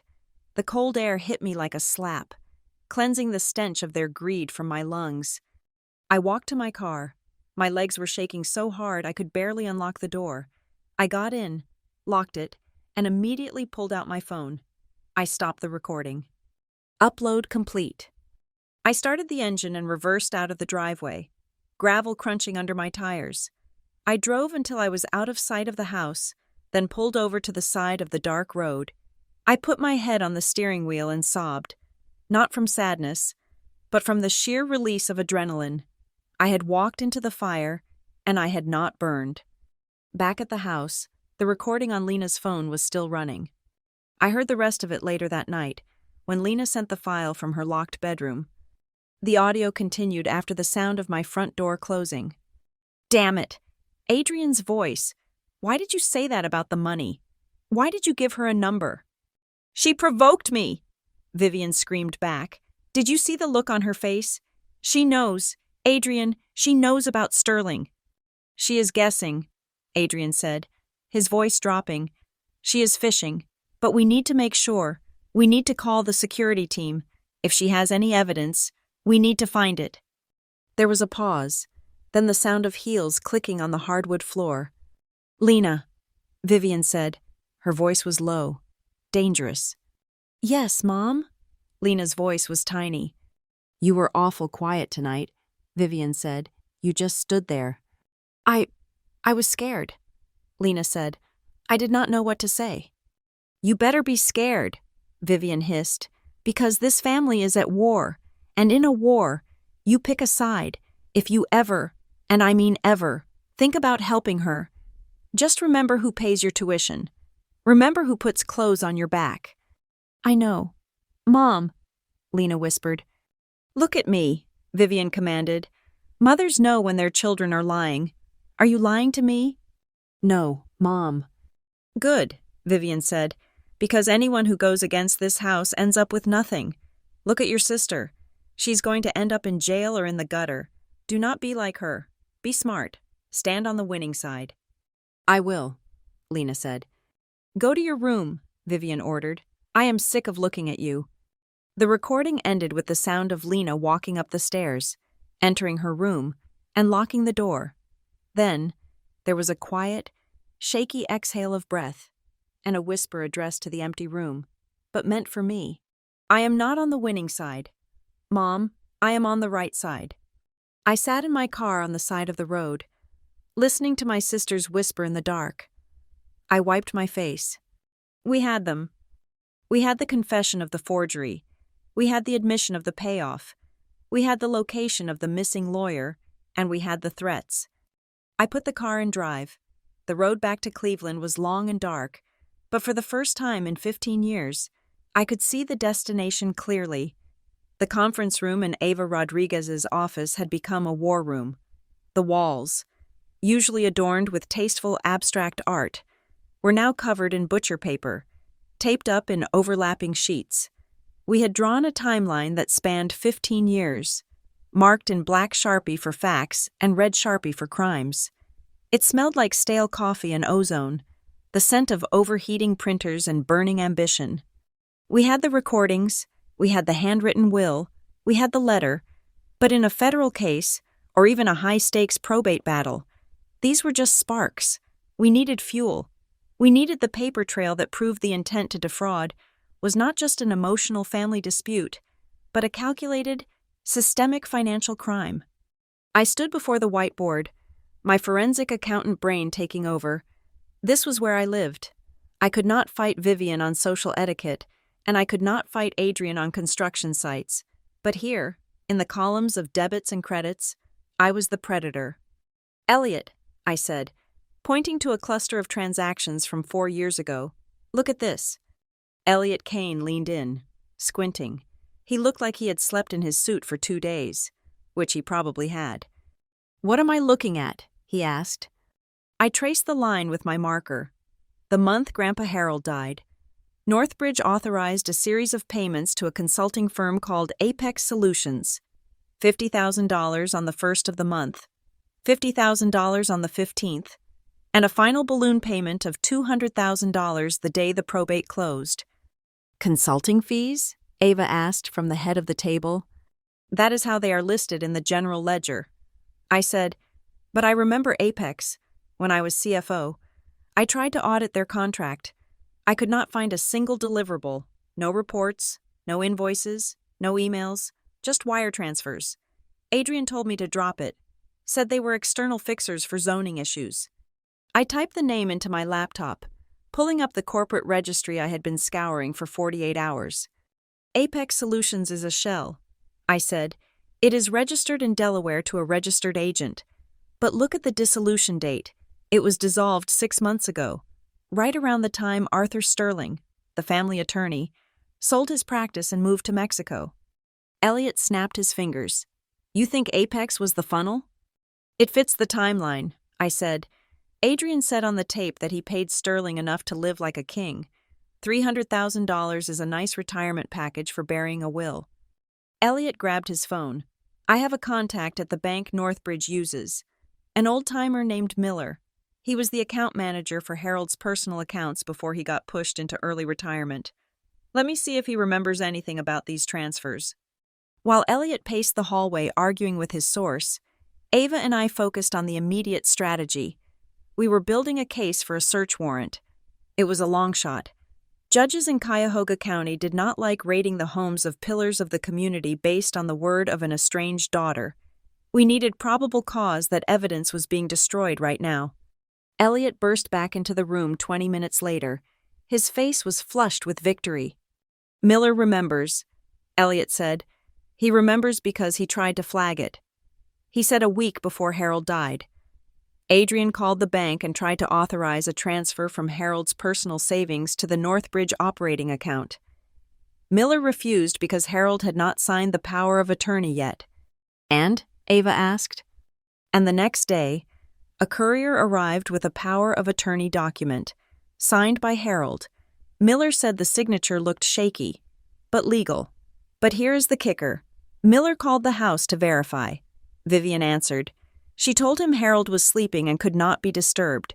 She told Miller that if the transfer did not go through by noon, she would pull every Ortiz account from the bank. "Coercion," Ava said, writing it on the wall in red. "And it establishes a pattern," I added. "They were moving money before the body was even cold."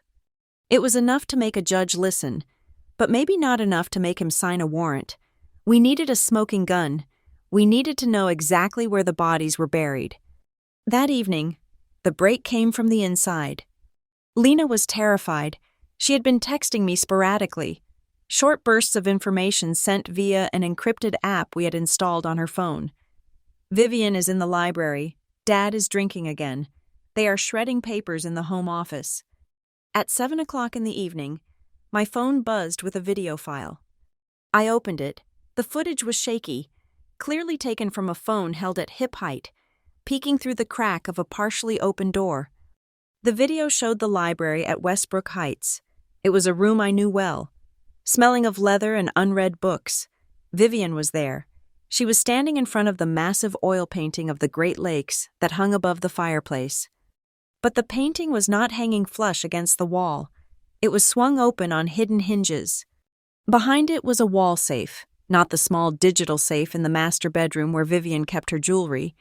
This was an old, heavy steel safe embedded in the stone of the chimney breast. I had lived in that house for 18 years, and I had never known it existed. In the video, Vivian was pulling out stacks of manila folders. She was frantic. She was tossing some into a cardboard box on the floor and shoving others back inside. I turned the volume up. "We have to move these," Vivian was muttering to herself. "If they find the drafts, if they find the journals." Then she froze. She turned her head sharply toward the door. "Who is there?" she snapped. The camera jerked violently as Lena pulled back. The screen went black, but the audio kept running for another few seconds. I heard the sound of Lena running down the hallway on socked feet, and the heavy thud of the library door slamming shut. A text message followed the video immediately. "She almost saw me. She is moving the Herald old files. She said nobody needs to know about the past." I showed the video to Ava. Her eyes widened. "That is it," Ava said. "That is our probable cause. We have video evidence of a suspect removing documents from a concealed location immediately after being threatened with litigation. That is spoliation of evidence." Ava drafted the affidavit in record time. We attached the still frame of the open safe, the transcript of the audio, and the sworn statement from Elliot's banker contact. We found a judge at his home at 10 o'clock at night. He was a stern man who had presided over probate cases for 20 years, and he hated fraud more than he hated being woken up. He signed the warrant at 11:15. The raid was scheduled for 6 o'clock the next morning. I did not sleep. I sat in my car 2 blocks away from Westbrook Heights, watching the sun rise over the manicured lawns and the wrought iron gates. The street was quiet. It was the kind of neighborhood where the loudest sound was usually a leaf blower. At 6 sharp, the silence was shattered. 3 unmarked black SUVs and 2 police cruisers rolled up the driveway. I pulled in behind them.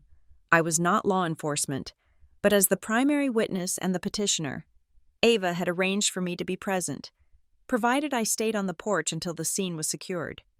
I watched from the front steps as the officers pounded on the door.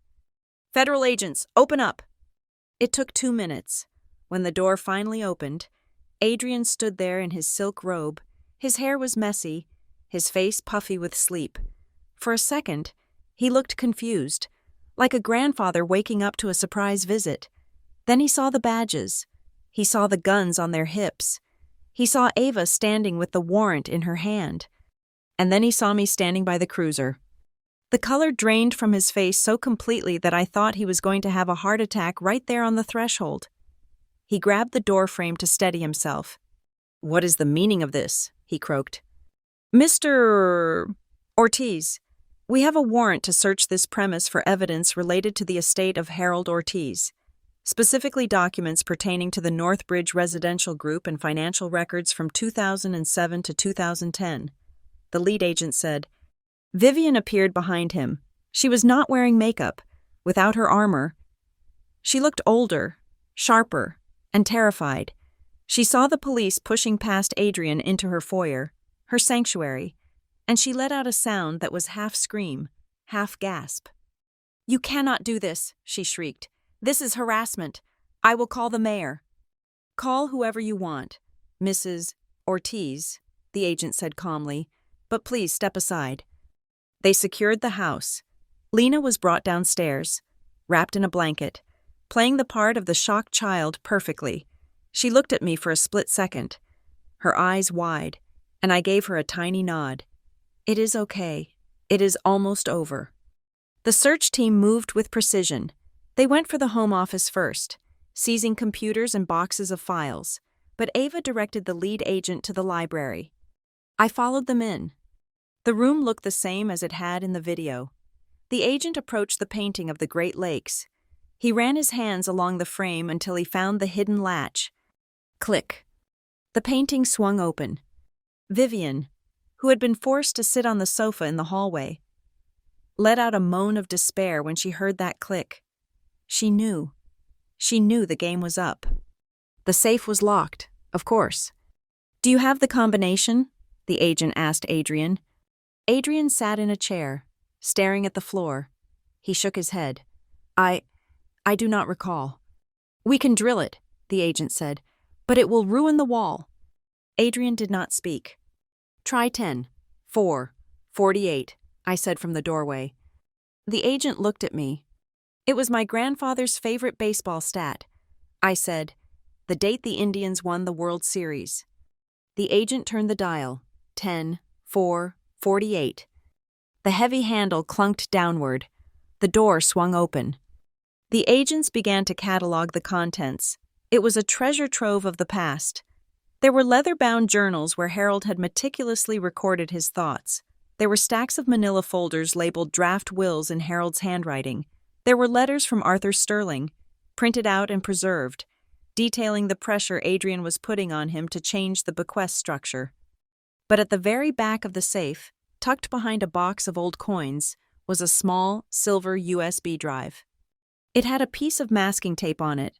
On the tape, written in black marker, were the words, "Northbridge, backup 2007, just in case." "Bag it," the agent said. I felt a chill go through me. 2007. That was the year before everything started to go wrong. That was the year Harold had his first minor stroke. That was the year he realized he was losing control. Ava looked at me. "That is the smoking gun. Nina." We took the evidence back to the federal building. It took hours to process everything, but by 4 o'clock in the afternoon, we were sitting in a soundproof room with a forensic technician. He plugged the USB drive into a secured laptop. There were hundreds of files, spreadsheets, scanned contracts, emails, but there was one audio file labeled simply, "Listen to this." The technician clicked play. The speakers crackled. There was the sound of a chair scraping against a floor, a throat clearing, and then a voice filled the room. It was a voice I had not heard in 4 years. It was raspy, tired, but unmistakably strong in its resolve. "My name is Harold James Ortiz. Today is December 1st, 2007. I closed my eyes. It was like he was in the room with us. I am making this recording because I do not trust the people living in my house. Harold's voice continued. My son, Adrian, is a good man at heart, but he is weak. He is being led by a woman who sees this family as a bank account. Vivian has been asking questions about the trust. She has been trying to get me to sign power of attorney papers while I am medicated. There was a pause, the sound of liquid being poured into a glass. I want it on record, Harold said, his voice hardening. If anything happens to me, if a new will suddenly appears that leaves everything to Adrian and Vivian, it is a lie. My intention, my sole and final intention, is for the company to go to my granddaughter, Nina. She is the only one who understands that Northbridge is about people, not just profits. Tears streamed down my face. I did not wipe them away. I know they will try to stop her, Harold said. I know they will try to cut her out. That is why I am hiding this. If you are listening to this, it means they succeeded, at least for a while. But it also means that Nina fought back. Nina, if you are hearing me, do not let them bully you. You are stronger than them. Take back what is yours. The recording ended with a click. The room was silent. The technician looked uncomfortable, staring at his shoes. Ava reached out and squeezed my hand. Her grip was tight, victorious. That is it, Ava whispered. That is the voice from the grave. That proves the intent. That proves the forgery. That proves everything. I looked at the screen where the audio file waveform was flatlining. I had spent 15 years thinking I was fighting alone. I thought I was the orphan of this family, the one cast out into the cold. But I realized now that I had never been alone. Harold had been there the whole time, waiting in the dark, holding the truth in a steel box, waiting for me to be brave enough to come and find it. I stood up. I wiped my face. File the charges. I told Ava, not just the civil suit. Call the district attorney. I want them charged with fraud. I want them charged with forgery. I want them to answer for every single day they lied. Ava nodded, pulling out her phone. I walked to the window of the federal building and looked out at the city of Cleveland. The sun was setting, casting long shadows across the lake. The empire my father and stepmother had built on lies was about to crumble. And for the first time in my life, I did not feel guilt. I felt clean. I pulled my phone out and sent a text to Lena. We got it. It is over. You are safe. I watched the message deliver. It was time to finish this. It was time to go to court and watch them fall. The raid on Westbrook Heights should have been the end. In a just world, finding the hidden safe and the grandfather's voice from the grave would have compelled Adrian and Vivian to surrender. But I had forgotten the first rule of the Ortiz playbook, which is that when you are cornered, you do not surrender. You burn the whole world down around you. 48 hours after the federal agents marched out of the mansion with boxes of evidence, the counterattack began. It did not happen in the courtroom. It happened on the front pages of the tabloids and in the dark corners of the internet. They hired a crisis management firm from New York, a company known for burying scandals by creating bigger, noisier distractions. Their strategy was brutal and simple. They could not defend their own actions, so they decided to destroy my character. I woke up on Thursday to a notification on my phone. It was a link to an article in a popular Business Insider blog. The headline read, "The Prodigal Daughter's Revenge. Is the Northbridge lawsuit a shakedown by a disgraced executive?" I read the article with my stomach churning. It painted a picture of me that I barely recognized. It described Nina Ortiz not as a whistleblower, but as a mentally unstable woman who had cracked under the pressure of corporate leadership. It claimed I had been fired for financial irregularities and gross negligence. It conveniently omitted the $450,000 of my own money I had poured into the company to save it. Instead, it cited anonymous sources close to the family who claimed I had a history of paranoid delusions and a vendetta against my stepmother. The article was just the first wave. By noon, the narrative was spreading like a virus. Social media bots were flooding local forums with comments about my greed. They called me a gold digger who was being manipulated by predatory lawyers. They said I was trying to extort my dying father.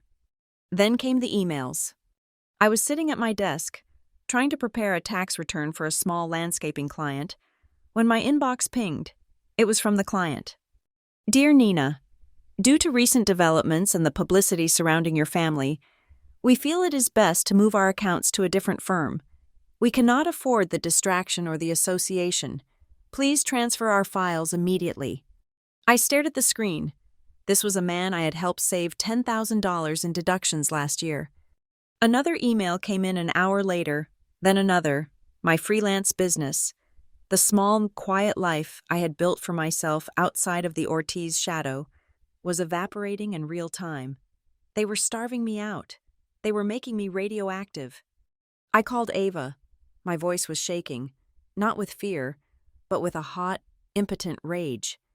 They are destroying everything. Ava, I am losing clients. I am losing my reputation. This is the playbook. Nina, Ava said, her voice hard and pragmatic. They are trying to break you psychologically. They want you to feel isolated. They want you to think that dropping the lawsuit is the only way to get your life back. Do not let them see you bleed. I am not bleeding, I said, gripping the phone. I am suffocating. That night, the threat moved from the digital world to the physical one. I had stayed late at Ava's office, reviewing the seized documents. It was 11 o'clock at night when I drove home. The streets of Cleveland were slick with fresh rain, the streetlights reflecting in long, distorted streaks on the asphalt. I was driving my 10-year-old sedan, taking the back route to my apartment to avoid the press who had started camping out near the main roads. I turned onto a quiet industrial street that ran parallel to the river. It was a dark stretch, lined with closed warehouses and chain-link fences. I checked my rearview mirror. There were headlights behind me. They were high up, the bright, blinding LEDs of a large SUV. I didn't think much of it at first. I slowed down to let them pass. They did not pass. They slowed down with me. I sped up. The SUV sped up. My heart started to hammer against my ribs. I took a sharp right turn onto a narrow side street. The SUV followed, its tires screeching against the wet pavement. This was not a coincidence. This was a hunt. I pressed the accelerator to the floor. My engine whined in protest. The SUV was gaining on me. It was a massive black vehicle. No front license plate. Windows tinted so dark they looked like oil. I saw the bumper of the SUV inch closer to my rear fender. They were going to ram me. At 50 miles per hour on a slick road, a nudge would send me spinning into a concrete pillar. I gripped the steering wheel until my knuckles turned white. I saw an alleyway coming up on my left, too narrow for the SUV. I slammed on the brakes and ripped the wheel to the left. My car fishtailed, tires screaming, sliding sideways. I fought for control, correcting the skid just in time to shoot into the alley. The side mirror scraped against the brick wall with a sickening crunch, tearing off. Behind me, the SUV skidded past the entrance, unable to make the turn. I saw its brake lights flare red in the darkness, but I did not stop. I drove down the alley, bouncing over potholes, emerging onto a busy avenue on the other side. I drove straight to the nearest police precinct. I sat in the fluorescent-lit lobby, shaking uncontrollably, drinking lukewarm water from a paper cup. The officer who took my statement was polite but useless. Without a license plate number, there is not much we can do. Ms. Ortiz, he said. It could have been a drunk driver. It could have been road rage. It was not road rage, I told him, my voice trembling. It was a message. I called Ava. She arrived at the station 20 minutes later, looking furious. This changes the threat assessment, Ava said as she walked me to her car. They are not just trying to ruin your name anymore. They are trying to hurt you. Or at least, they are trying to scare you enough to make you quit. I am not quitting, I said, but I am terrified. We are hiring private security, Ava stated. Starting tonight, you are not driving alone. You are not sleeping at your apartment. We are moving you to a hotel under a different name. While I was being hunted in the streets, Lena was living in a prison disguised as a luxury home. I learned the details later. From the physical journal she managed to smuggle out, Vivian had placed her under what amounted to house arrest. She had confiscated Lena's credit cards. She had withdrawn her from the university for the semester, citing family health issues. Lena was not allowed to leave the Westbrook Heights estate without a chaperone, usually the family driver, a man named Carl, who was loyal only to Adrian's wallet. But Vivian made a mistake. She underestimated Lena's intelligence.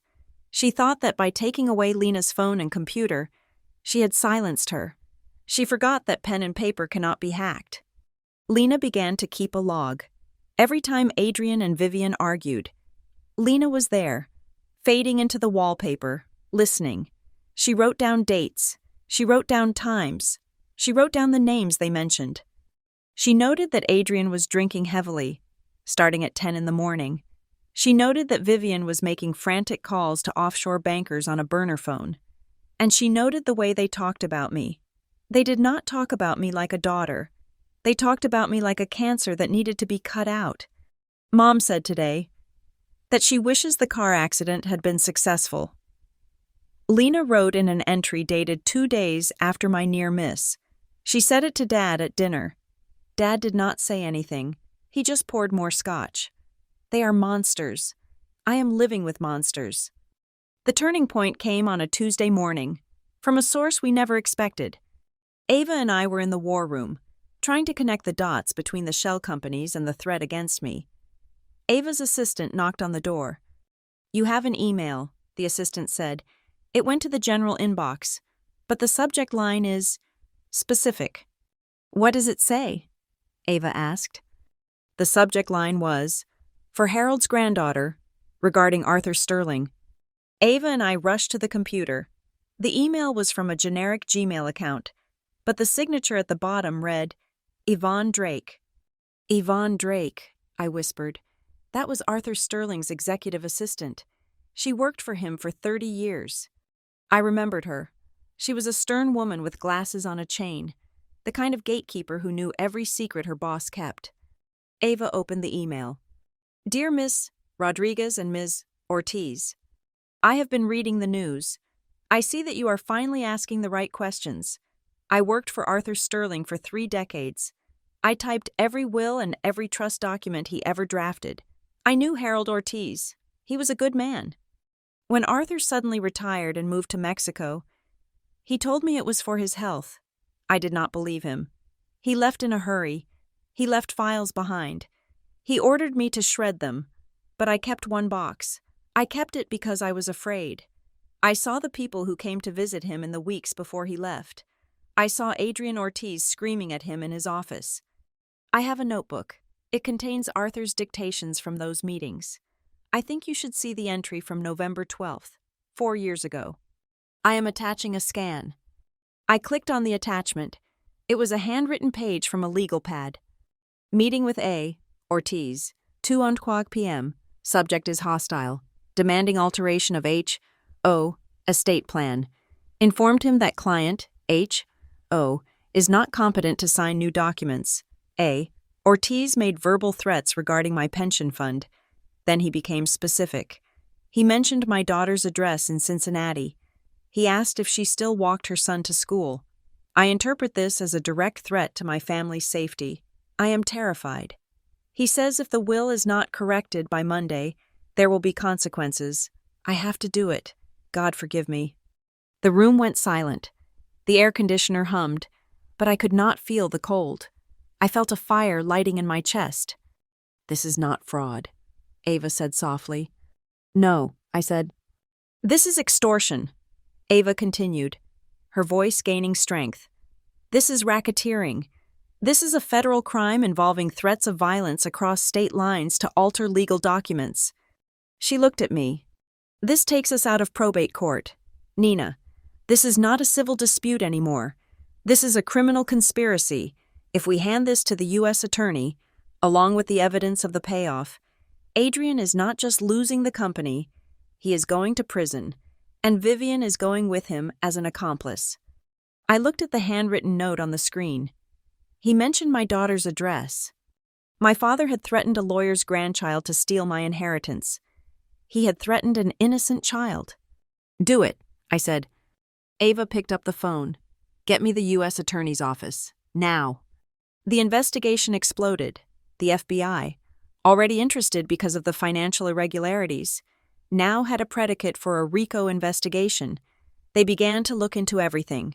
They subpoenaed the bank records of the shell companies. They tracked the wire transfers to Mexico.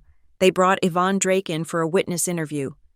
The pressure on the Ortiz household became immense. We heard reports that Adrian had stopped going to the office entirely. Vivian was firing staff left and right, paranoid that everyone was a spy. I sat in my hotel room that night. The walls were covered in photocopies of the evidence. I had the timeline of the transfers. I had the transcripts of the recordings. I had the threatening note from Arthur Sterling. I looked at the web of lies my family had spun. It was intricate, expensive, and ruthless, but it was fragile. One tug on a loose thread, and the whole thing was unraveling. I walked to the mirror. I looked at myself. I looked tired. There were dark circles under my eyes. I had lost weight. I was living out of a suitcase, hiding from cars in the night, watching my career turn to ash. But I had never felt stronger. They had tried to bury me with rumors. They had tried to scare me with violence. They had tried to buy me with $5 million. They had failed. I picked up a red marker. On the map of the investigation pinned to the wall, I circled the date of the upcoming hearing.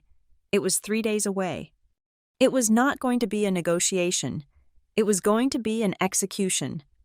I touched the screen of my phone, looking at the last text I had received from Lena before her phone went dark again. I am writing it all down. Nina, every word. I am coming for you. Lena, I whispered to the empty room. Hold on. I turned off the light. The city outside was loud and chaotic, but inside my mind, there was only the singular drumbeat rhythm of justice approaching. I was ready to end this. The 48 hours before the trial were not a battle of laws, but a battle for a soul. Vivian knew that the physical evidence, the safe, the journals, the USB drive, was damning. But she also knew that a jury is human. If she could paint me as a vindictive, delusional daughter and cast doubt on the chain of custody of that envelope, she might still create a hung jury. To do that, she needed to neutralize the witness. She needed to break Lena. I learned about their final move from a billing invoice that Ava's investigator intercepted. 2 days before court, Vivian took Lena to see Dr. Arrington, a psychiatrist on the payroll of Northbridge's HR department. The consultation lasted 2 hours. The report, which the defense team rushed to file as a pretrial motion, was a masterpiece of gaslighting. It described Lena as highly suggestible, suffering from false memory syndrome, and prone to seeking approval from dominant sibling figures. They were building a medical narrative that Lena had not found the envelope, but had been bullied by me into planting it. They were trying to say that my sister did not know her own mind. But the real conditioning happened in the car ride home. I could only imagine the suffocating smell of Vivian's leather seats and her perfume as she closed the trap. I pictured it vividly. Vivian turning to Lena, her voice dropping to that terrifyingly maternal whisper, "Look at your sister. Lena, look at where she is. She is alone. She has no money. She has no family. Is that what you want?" And then the offer, the devil's bargain. If you stand with her, you lose everything. You are out on the street. But if you stand with me, if you just stay quiet, I will rewrite the trust. You will have it all, the house, the accounts. You will be the heir. It was a cruel, binary choice placed on the shoulders of a girl who had been trained from birth to be afraid of her own shadow. I was sitting in Ava's office when the blow landed. A courier delivered a sealed packet from the defense. Ava opened it, read the cover letter, and her face went still. She did not look at me. She just slid the paper across the desk. It was an affidavit, signed that morning. I, Lena Ortiz, state that I have no clear recollection of the events regarding the alleged envelope. I cannot confirm the authenticity of the documents. I was under emotional duress. The words blurred before my eyes. She had folded. I felt a physical pain in my chest, sharp and deep. It was not anger. It was a profound, aching sorrow. I had asked too much of her. I had asked a prisoner to fight the warden with a plastic spoon. They got to her, I whispered. Ava took the paper back. This is a setback. Nina, but it is not fatal. We have the holographic will. We have the forensic expert who will testify that the probated signature is a forgery. We have the recording of Adrian admitting to the payoff. We do not need Lena to win the case. But I need her, I said, staring at the wall. I need to know I did not leave her behind again. Ava looked at me with sympathy, but her voice was steel. You have to prepare yourself. Nina, when we walk into that courtroom tomorrow, Lena is going to be sitting behind the defense table. She is going to look at you like a stranger. If they put her on the stand, they will use her to tear you apart. You have to be ready to watch her betray you. I went back to my hotel room. The city outside was loud, alive with the energy of a Friday night, but my room felt like a mausoleum. I sat on the edge of the bed, staring at my phone. I wanted to call her. I wanted to scream at her. I wanted to drive to Westbrook Heights and pull her out of that house. But I could do nothing. The judge had issued a no-contact order between the parties until the verdict. At 11 o'clock, my phone buzzed. I picked it up. It was a text from a number I did not recognize. Tomorrow, please just look into my eyes before you answer anything. There was no signature, no explanation, just that single, cryptic plea. I stared at the screen until the backlight faded to black. Look into my eyes. Was it a warning? Was it an apology? Was it a final goodbye from the sister I had failed to save? I did not sleep. I lay in the dark, listening to the hum of the air conditioner, replaying the last 15 years of my life. I thought about the girl on the stairs. I thought about the envelope. I thought about the fear in her voice on the recordings. When the sun rose over Cleveland, it was gray and heavy. I dressed in my navy suit. I pulled my hair back. I put on the armor. The courthouse was a zoo. The press had smelled blood. The story of the Ortiz family, the fraud, the secret will, the threats, had become the scandal of the decade. Reporters were shouting my name as I walked up the steps, flanked by private security. I did not look at them. I looked straight ahead at the heavy brass doors. Inside courtroom 304, the lines were drawn. The defense table was a fortress. Adrian sat there, looking frail but defiant. He was wearing a dark suit that hung loosely on his frame. Beside him was their new lead counsel, a man named Baxter, who had a reputation for destroying witnesses. And there was Vivian. She looked impeccable. She was wearing a soft blue dress, something that made her look maternal, approachable. And right next to her, clutching her hand, was Lena. My sister looked like a ghost. She was pale, her eyes rimmed with dark circles. She was wearing a high-collared blouse that seemed to swallow her whole. Vivian was leaning in, whispering to her, stroking her hand. It was a performance of unity. See? The image said, "We are the family. She is the outcast." I sat down at the plaintiff's table. My hands were cold. The bailiff called the court to order. Judge Thorne entered. The air in the room tightened. Baxter, the defense attorney, started his opening statement. He did not talk about the will. He talked about me. "Ladies and gentlemen," he said, pacing in front of the jury box, "this is a tragedy, not a tragedy of fraud, but a tragedy of mental illness. You are going to hear from a woman, Nina Ortiz, who has been obsessed with a narrative of victimization for 15 years. She believes her family is against her. She believes her father is a monster. She has constructed a fantasy world where she is the hero and they are the villains." He pointed at me. She was fired for incompetence. She lost her fortune through bad investments. And now, desperate and broke, she has forged a document to steal what she could not earn. I sat there, stone-faced. I let his words wash over me. I knew the truth. Ava's opening was short. She simply held up the yellow envelope. "We are here because a dead man finally found his voice," she said, "and we are here to make sure you listen." The morning session was a blur of technicalities. We presented the forensic accountant. We presented the banker who testified about the coerced transfers.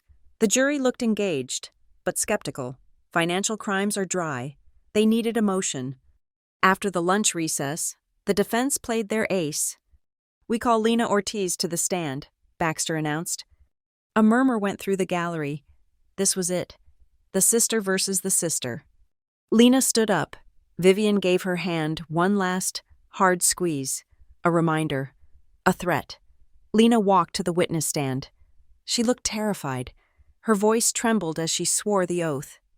Baxter approached her gently, like a grandfather talking to a frightened child. "Lena," he said softly, "I know this is difficult, but I need to ask you about the envelope. Did you give a yellow envelope to your sister? Nina?" Lena looked down at her hands. She gripped the railing of the witness box. I do not recall doing that," she whispered. Baxter smiled. "Could you speak up, please?" "I am not sure," Lena said, her voice shaking. "I was very confused that night. I was upset about school. I might have imagined things." "And did your sister ever pressure you?" Baxter asked. "Did she ever tell you what to say against your parents?" Lena looked at Vivian. Vivian was watching her with a predator's intense, unblinking stare. She told me she wanted to fix the company." Lena said, "She told me the family was broken." "So she planted these ideas in your head?" Baxter pressed. "I suppose so," Lena said quietly. The jury was taking notes. I could see the narrative taking hold. The younger, impressionable sister manipulated by the older, bitter one. Baxter sat down, looking satisfied. He had done it. He had neutralized the witness. Ava stood up for the cross-examination. She did not walk to the podium. She walked to the center of the room, holding a small plastic bag. Inside was a silver USB drive. "Lena," Ava said. Her voice was not aggressive. It was gentle. "You said you are confused about the past. You said you might have imagined things." "Yes," Lena whispered. "Is it true that you often feel afraid in your parents' house?" Ava asked. "Objection!" Baxter shouted. "Relevance!" "Goes to state of mind and credibility, Your Honor," Ava shot back. "Overruled," the judge said. "Lena," Ava repeated, "are you afraid of your mother?" Lena looked at Vivian. Vivian's face was a mask of warning. I respect my mother," Lena recited. Ava nodded. She walked to the evidence table. She plugged the USB drive into the court's projection system. "Your Honor, looking at impeachment of the witness's testimony regarding her relationship with the defendants and her memory of events, I would like to play an exhibit marked Plaintiff's Exhibit 4B.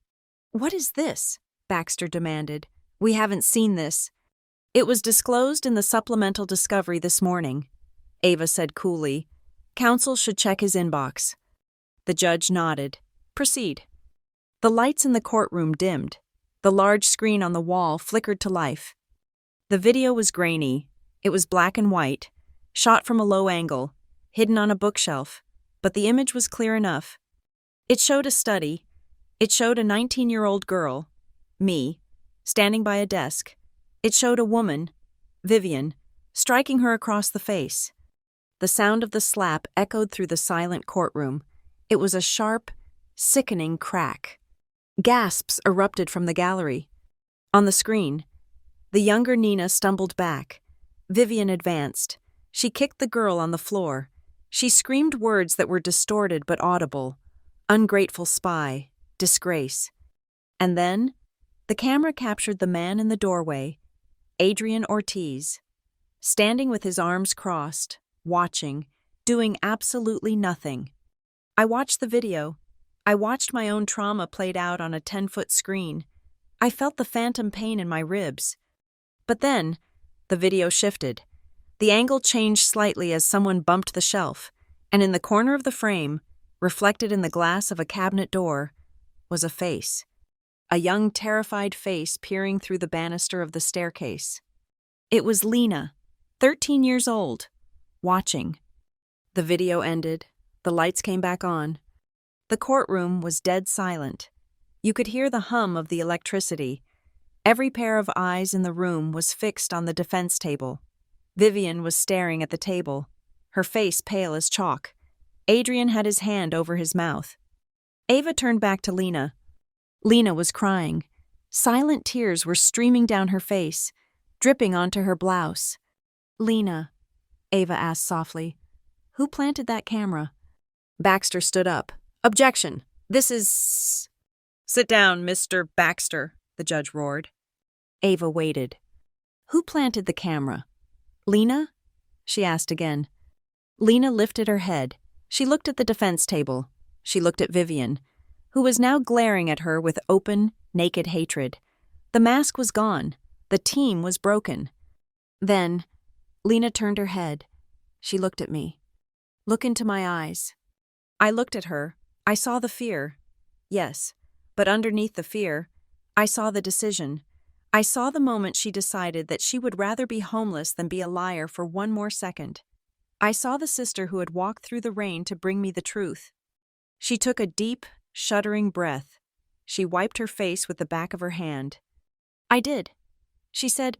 Her voice was not a whisper anymore. It was clear. It rang off the walls. "I planted it," she repeated. "I bought it online. I hid it behind the encyclopedia." "Why?" Ava asked. "Because I was scared they would kill her," Lena said. She pointed at me. "I watched them beat her. I watched my father let it happen. And I knew. I knew nobody would believe us. So I recorded it." Pandemonium broke out in the gallery. The judge hammered his gavel, but nobody heard it. Baxter was shouting something about a mistrial. Vivian was gripping the table so hard her knuckles were white. But Lena was not finished. She stood up in the witness box. She looked small, but she felt giant. "And that affidavit?" Ava asked, holding up the paper Lena had signed. "Is this true?" "No," Lena said. She looked straight at Vivian. "My mother told me that if I did not sign it, she would destroy my life. She told me she would cut me off. She told me I would be nothing." She turned back to me. Her eyes locked with mine. "But I am not nothing," she said, her voice breaking. "I am the one who found the envelope. I gave it to Nina. I heard them talking about the forgery. I heard them talking about the lawyer in Mexico." She reached into the pocket of her oversized blouse. The bailiff stepped forward, hand on his holster, but the judge waved him back. Lena pulled out a second envelope. It was smaller than the first. It was blue. It was sealed with the same red wax. "And I have something else," she said to the stunned room. "What is that?"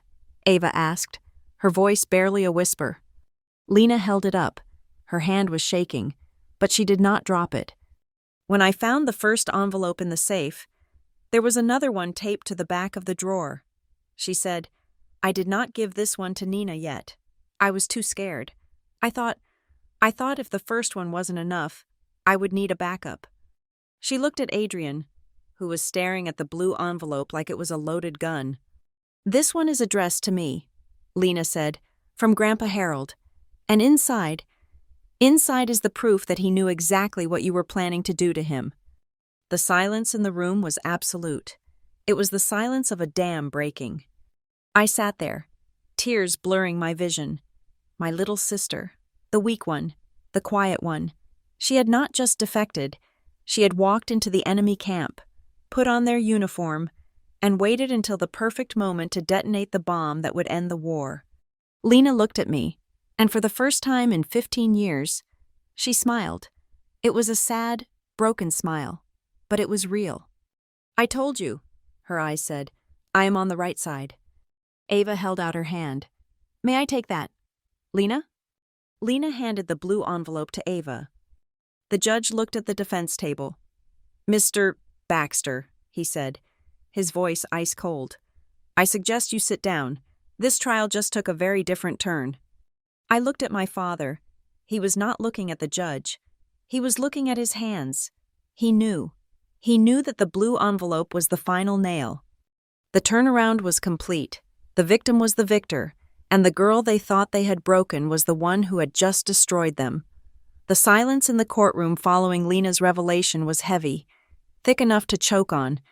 The blue envelope she held in her trembling hand was a splash of color in a world of gray suits and mahogany wood. It was small, sealed with the same red wax as the one I carried, but its existence changed the entire geometry of the trial. Ava took the envelope from Lena gently. She approached the bench. "Your Honor," Ava said, her voice projecting to the back of the room without a microphone, "we request permission to enter this item into evidence. It is a secondary testamentary document, discovered by the witness in the same hidden location as the primary will." The judge peered over his spectacles. He looked at the envelope. He read the inscription aloud, his deep voice carrying a strange softness. "For the girl who thinks she is too soft to win." He looked at Lena. "Did you open this, young lady?" "No, Your Honor," Lena whispered. "I was waiting. Grandpa told me to open it when I was brave enough. I think today is that day." "Open it," the judge ordered. Lena took the envelope back. Her fingers fumbled with the wax. It cracked with a sharp snap that sounded like a bone breaking. She pulled out a single sheet of paper. It was not a legal document. It was personal stationery, the kind Harold used to write thank you notes on. "Read it," Ava said. Lena took a breath that rattled in her chest. She began to read. "My dearest Lena, if you are reading this, it means the storm has finally broken. I am sorry. My sweet girl, I am sorry that I'm leaving you in a house built on quicksand. I know you are scared. I see how you hide in your room. I see how you make yourself small so that Vivian will not notice you." Lena's voice cracked. She paused, wiping her nose with her sleeve. "I want you to know that silence is not weakness. Lena, sometimes it is just waiting. But there comes a time when waiting becomes hiding, and hiding becomes dying. Do not let them kill your spirit. You have a conscience, which is something neither your mother nor your father possesses anymore." I looked at the defense table. Adrian was staring at the ceiling, blinking rapidly. Vivian was staring at Lena with a look of sheer, unadulterated venom. "I asked you to protect Nina's envelope because I knew you were the only one who would not burn it. I know who the quietest victim in this house is. It is you. Please, Lena, when the time comes, stand next to the person who speaks the truth. Even if that person is not your parent, stand tall. You are an Ortiz, and that used to mean something. Love, Grandpa." Lena lowered the letter. She was weeping openly now, but she did not look down. She looked at me. Ava turned to the jury. "Ladies and gentlemen," Ava said, "you have heard the defense paint this young woman as mentally unstable. You have heard them claim she is easily manipulated. But what you just heard is the voice of a grandfather who knew exactly who she was. He entrusted her with the truth because he knew she was the only one with the moral compass to keep it safe." Baxter, the defense attorney, jumped up. He looked desperate. "Your Honor, this is highly irregular. This is emotional manipulation. We have a signed affidavit from this witness stating she knows nothing about these envelopes." Ava smiled. It was a cold, predatory smile. "About that affidavit," Ava said. She turned back to Lena. "Lena, why did you sign the document Mr. Baxter is referring to? The one where you denied everything?" "Because my mother told me that if I did not sign it, I would be homeless," Lena said clearly. "She told me on the car ride home from Dr. Arrington's office. She said, 'If you stand with your sister, you lose everything. If you stay quiet, I will give you the inheritance.'" Gasps rippled through the gallery. The court reporter's fingers flew across her machine. "And did you intend to honor that affidavit?" Ava asked. "No," Lena said. She reached into her pocket again. She pulled out her phone. "Before I signed it, I sent an email." She said, "I sent it to a secure address Nina gave me. I attached every recording I have ever made. I attached the video of the abuse. I attached the audio of Mom and Dad talking about the forgery. And I attached a photo of this letter." She held the phone up. "I signed their paper to stay safe until today," Lena said, "but I never stopped being on the side of the truth." Ava turned to the projection screen. "Your Honor, we have the metadata to prove these files were sent to our firm 24 hours before the affidavit was signed. The witness was acting as a whistleblower under extreme duress." Ava signaled to the technician. "We are now going to play Plaintiff's Exhibit 7. This is an audio recording made by the witness, Lena Ortiz, inside the defendant's home 2 weeks ago." The audio played. It was the conversation after the search warrant was served. It was crystal clear. Vivian, we have to get to the lawyer in Mexico before they do. If Sterling talks, we are all going to prison. Adrian, I paid him $300,000 to disappear. He won't talk. Vivian, he better not, because if he admits he traced that signature, the game is over. The recording ended. There was no need for interpretation. There was no room for doubt. It was a confession, captured in high-definition audio. The jury looked at the defense table with expressions ranging from disgust to shock. Vivian Ortiz, the queen of Cleveland society, had just been unmasked as a conspirator in a felony fraud. Ava continued her assault. She did not let up. She pulled up the bank records. She showed the flow of money from Northbridge to the shell company Apex Solutions, and then the wire transfers to a bank in Cabo San Lucas, Mexico. She showed the timeline of the consulting fees matching the dates of the probate hearings. She pulled up the threat letter from Arthur Sterling's assistant, Yvonne Drake. This is not just a family dispute, Ava said, her voice rising. This is a criminal enterprise. These two people. She pointed at Adrian and Vivian. Systematically isolated a dying man. Forged his signature to steal an empire. Threatened a lawyer's family to cover it up, and then used psychological torture to silence their own daughters. Ava turned to me. I call my final witness, she said, Nina Ortiz. I stood up. My legs felt heavy, but steady. I walked to the stand. I swore the oath. Ava looked at me. She did not ask me about the numbers. She did not ask me about the shares. Nina, she asked quietly, why are you here? I looked out at the courtroom. I looked at the investors who had doubted me. I looked at the press who had slandered me. And then I looked at my father. He was looking at his hands, twisting his wedding ring. He looked small. He looked defeated. I am not here for the money. I said. My voice was calm. I gave them $450,000 of my own savings to save the company, and they stole it. I walked away. I built my own life. I was willing to let them have the money. Then why? Ava asked. Because they tried to erase me. I said. I looked directly at Adrian. You erased me from the will. Dad, you erased me from the company history. You tried to erase my reputation. But worst of all, I took a breath. Worst of all, you tried to erase what happened in that study when I was 19. You stood there and watched her beat me. You watched her kick me. And you told me it was a lesson in loyalty. I leaned forward. You called it keeping the peace. You called it saving face. But it was just cowardice. You let her hurt me because you were too weak to stop her. And then you let her hurt Lena for 15 years because it was easier than fighting back. I paused. The room was so quiet I could hear the clock ticking. Grandpa Harold did not leave me the company because he liked me better. I said, he left it to me because he knew I was the only one who would not let you bury the truth. I am here to dig it up. I am here to take back my name. I stepped down. The closing arguments were short. Baxter tried to argue that the recordings were inadmissible, that Lena was unreliable, but his heart wasn't in it. He knew he was fighting a landslide. Ava's closing was a single sentence. Return the legacy to the one who earned it. The jury deliberated for less than 2 hours. When they filed back in, they did not look at the defense table. That is always the tell. If the jury looks at the defendant, there is mercy. If they look away, the hammer is coming down. Judge Thorne looked at the foreman. Have you reached a verdict? We have, Your Honor. In the matter of the holographic will of Harold James Ortiz? We find the document to be valid and authentic, the foreman said. We find that the previously probated will was a product of fraud and forgery. I let out a breath I felt like I had been holding for a decade. The judge nodded.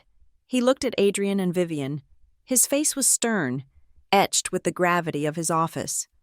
Based on the jury's finding, and the overwhelming evidence presented in this court regarding witness tampering, extortion, and fraud, I am issuing the following orders. He adjusted his glasses. 1. The probate of Harold Ortiz is reopened immediately. The holographic will dated November 12, 2007, is admitted to probate. Nina Ortiz is recognized as the majority shareholder of Northbridge Residential Group, with immediate controlling interest of 70% of all voting stock. 2. All assets transferred to Adrian and Vivian Ortiz under the fraudulent will are frozen pending a forensic audit to determine restitution. 3. The judge paused. He leaned forward. I am referring the record of this trial, specifically the audio recordings and the testimony regarding the payment to Arthur Sterling, to the District Attorney's Office and the United States Attorney for immediate criminal investigation into forgery, wire fraud, and racketeering. He looked at the bailiff. Officers, please ensure the defendants do not leave the jurisdiction. The gavel banged. It sounded like a gunshot ending a war. The courtroom erupted. Reporters were shouting. The jury was standing up. But I did not move. I watched the other table. Vivian Ortiz, the woman who had terrorized my childhood, the woman who had worn her social status like a weapon, slumped in her chair. Her face was gray. Her hands were shaking violently as she clawed at the armrest. She looked old. She looked broken. The mask of the philanthropic queen had shattered, leaving only a frightened criminal facing prison time. Adrian sat perfectly still. He did not look at Vivian. He did not look at his lawyer. Slowly, painfully, he turned his head and looked at me. There was no anger in his eyes anymore. There was only shame, deep, crushing shame. He opened his mouth as if to speak, but no sound came out. He looked away, unable to hold my gaze. I stood up. I walked past the bar. Lena was coming down from the witness stand. She looked exhausted, but she was standing tall. She walked straight past Vivian, who reached out a hand to grab her sleeve. Lena pulled her arm away without even looking down. She came to me. We did not hug. We just stood there, amidst the chaos of the courtroom, and gripped each other's hands. Her palm was warm. Her grip was strong. "We did it," she whispered. I reached into my pocket and touched the crinkled yellow envelope. I felt the texture of the paper. The money did not matter. The buildings did not matter. What mattered was that the silence was over. The cycle was broken. We were the daughters who refused to bow, and we were the last ones standing. I looked at the judge, at the seal of the court, and then back at my sister. "Let us go home." "Lena," I said. We turned our backs on Adrian and Vivian, leaving them to the lawyers and the police, and walked out of the heavy double doors into the bright, blinding light of the afternoon. Thank you so much for listening to this story on the Lila Revenge Stories channel. Please comment down below telling me where you are listening from. I would love to hear from you. And don't forget to like the video, subscribe, and hit the notification bell to help this story reach more people.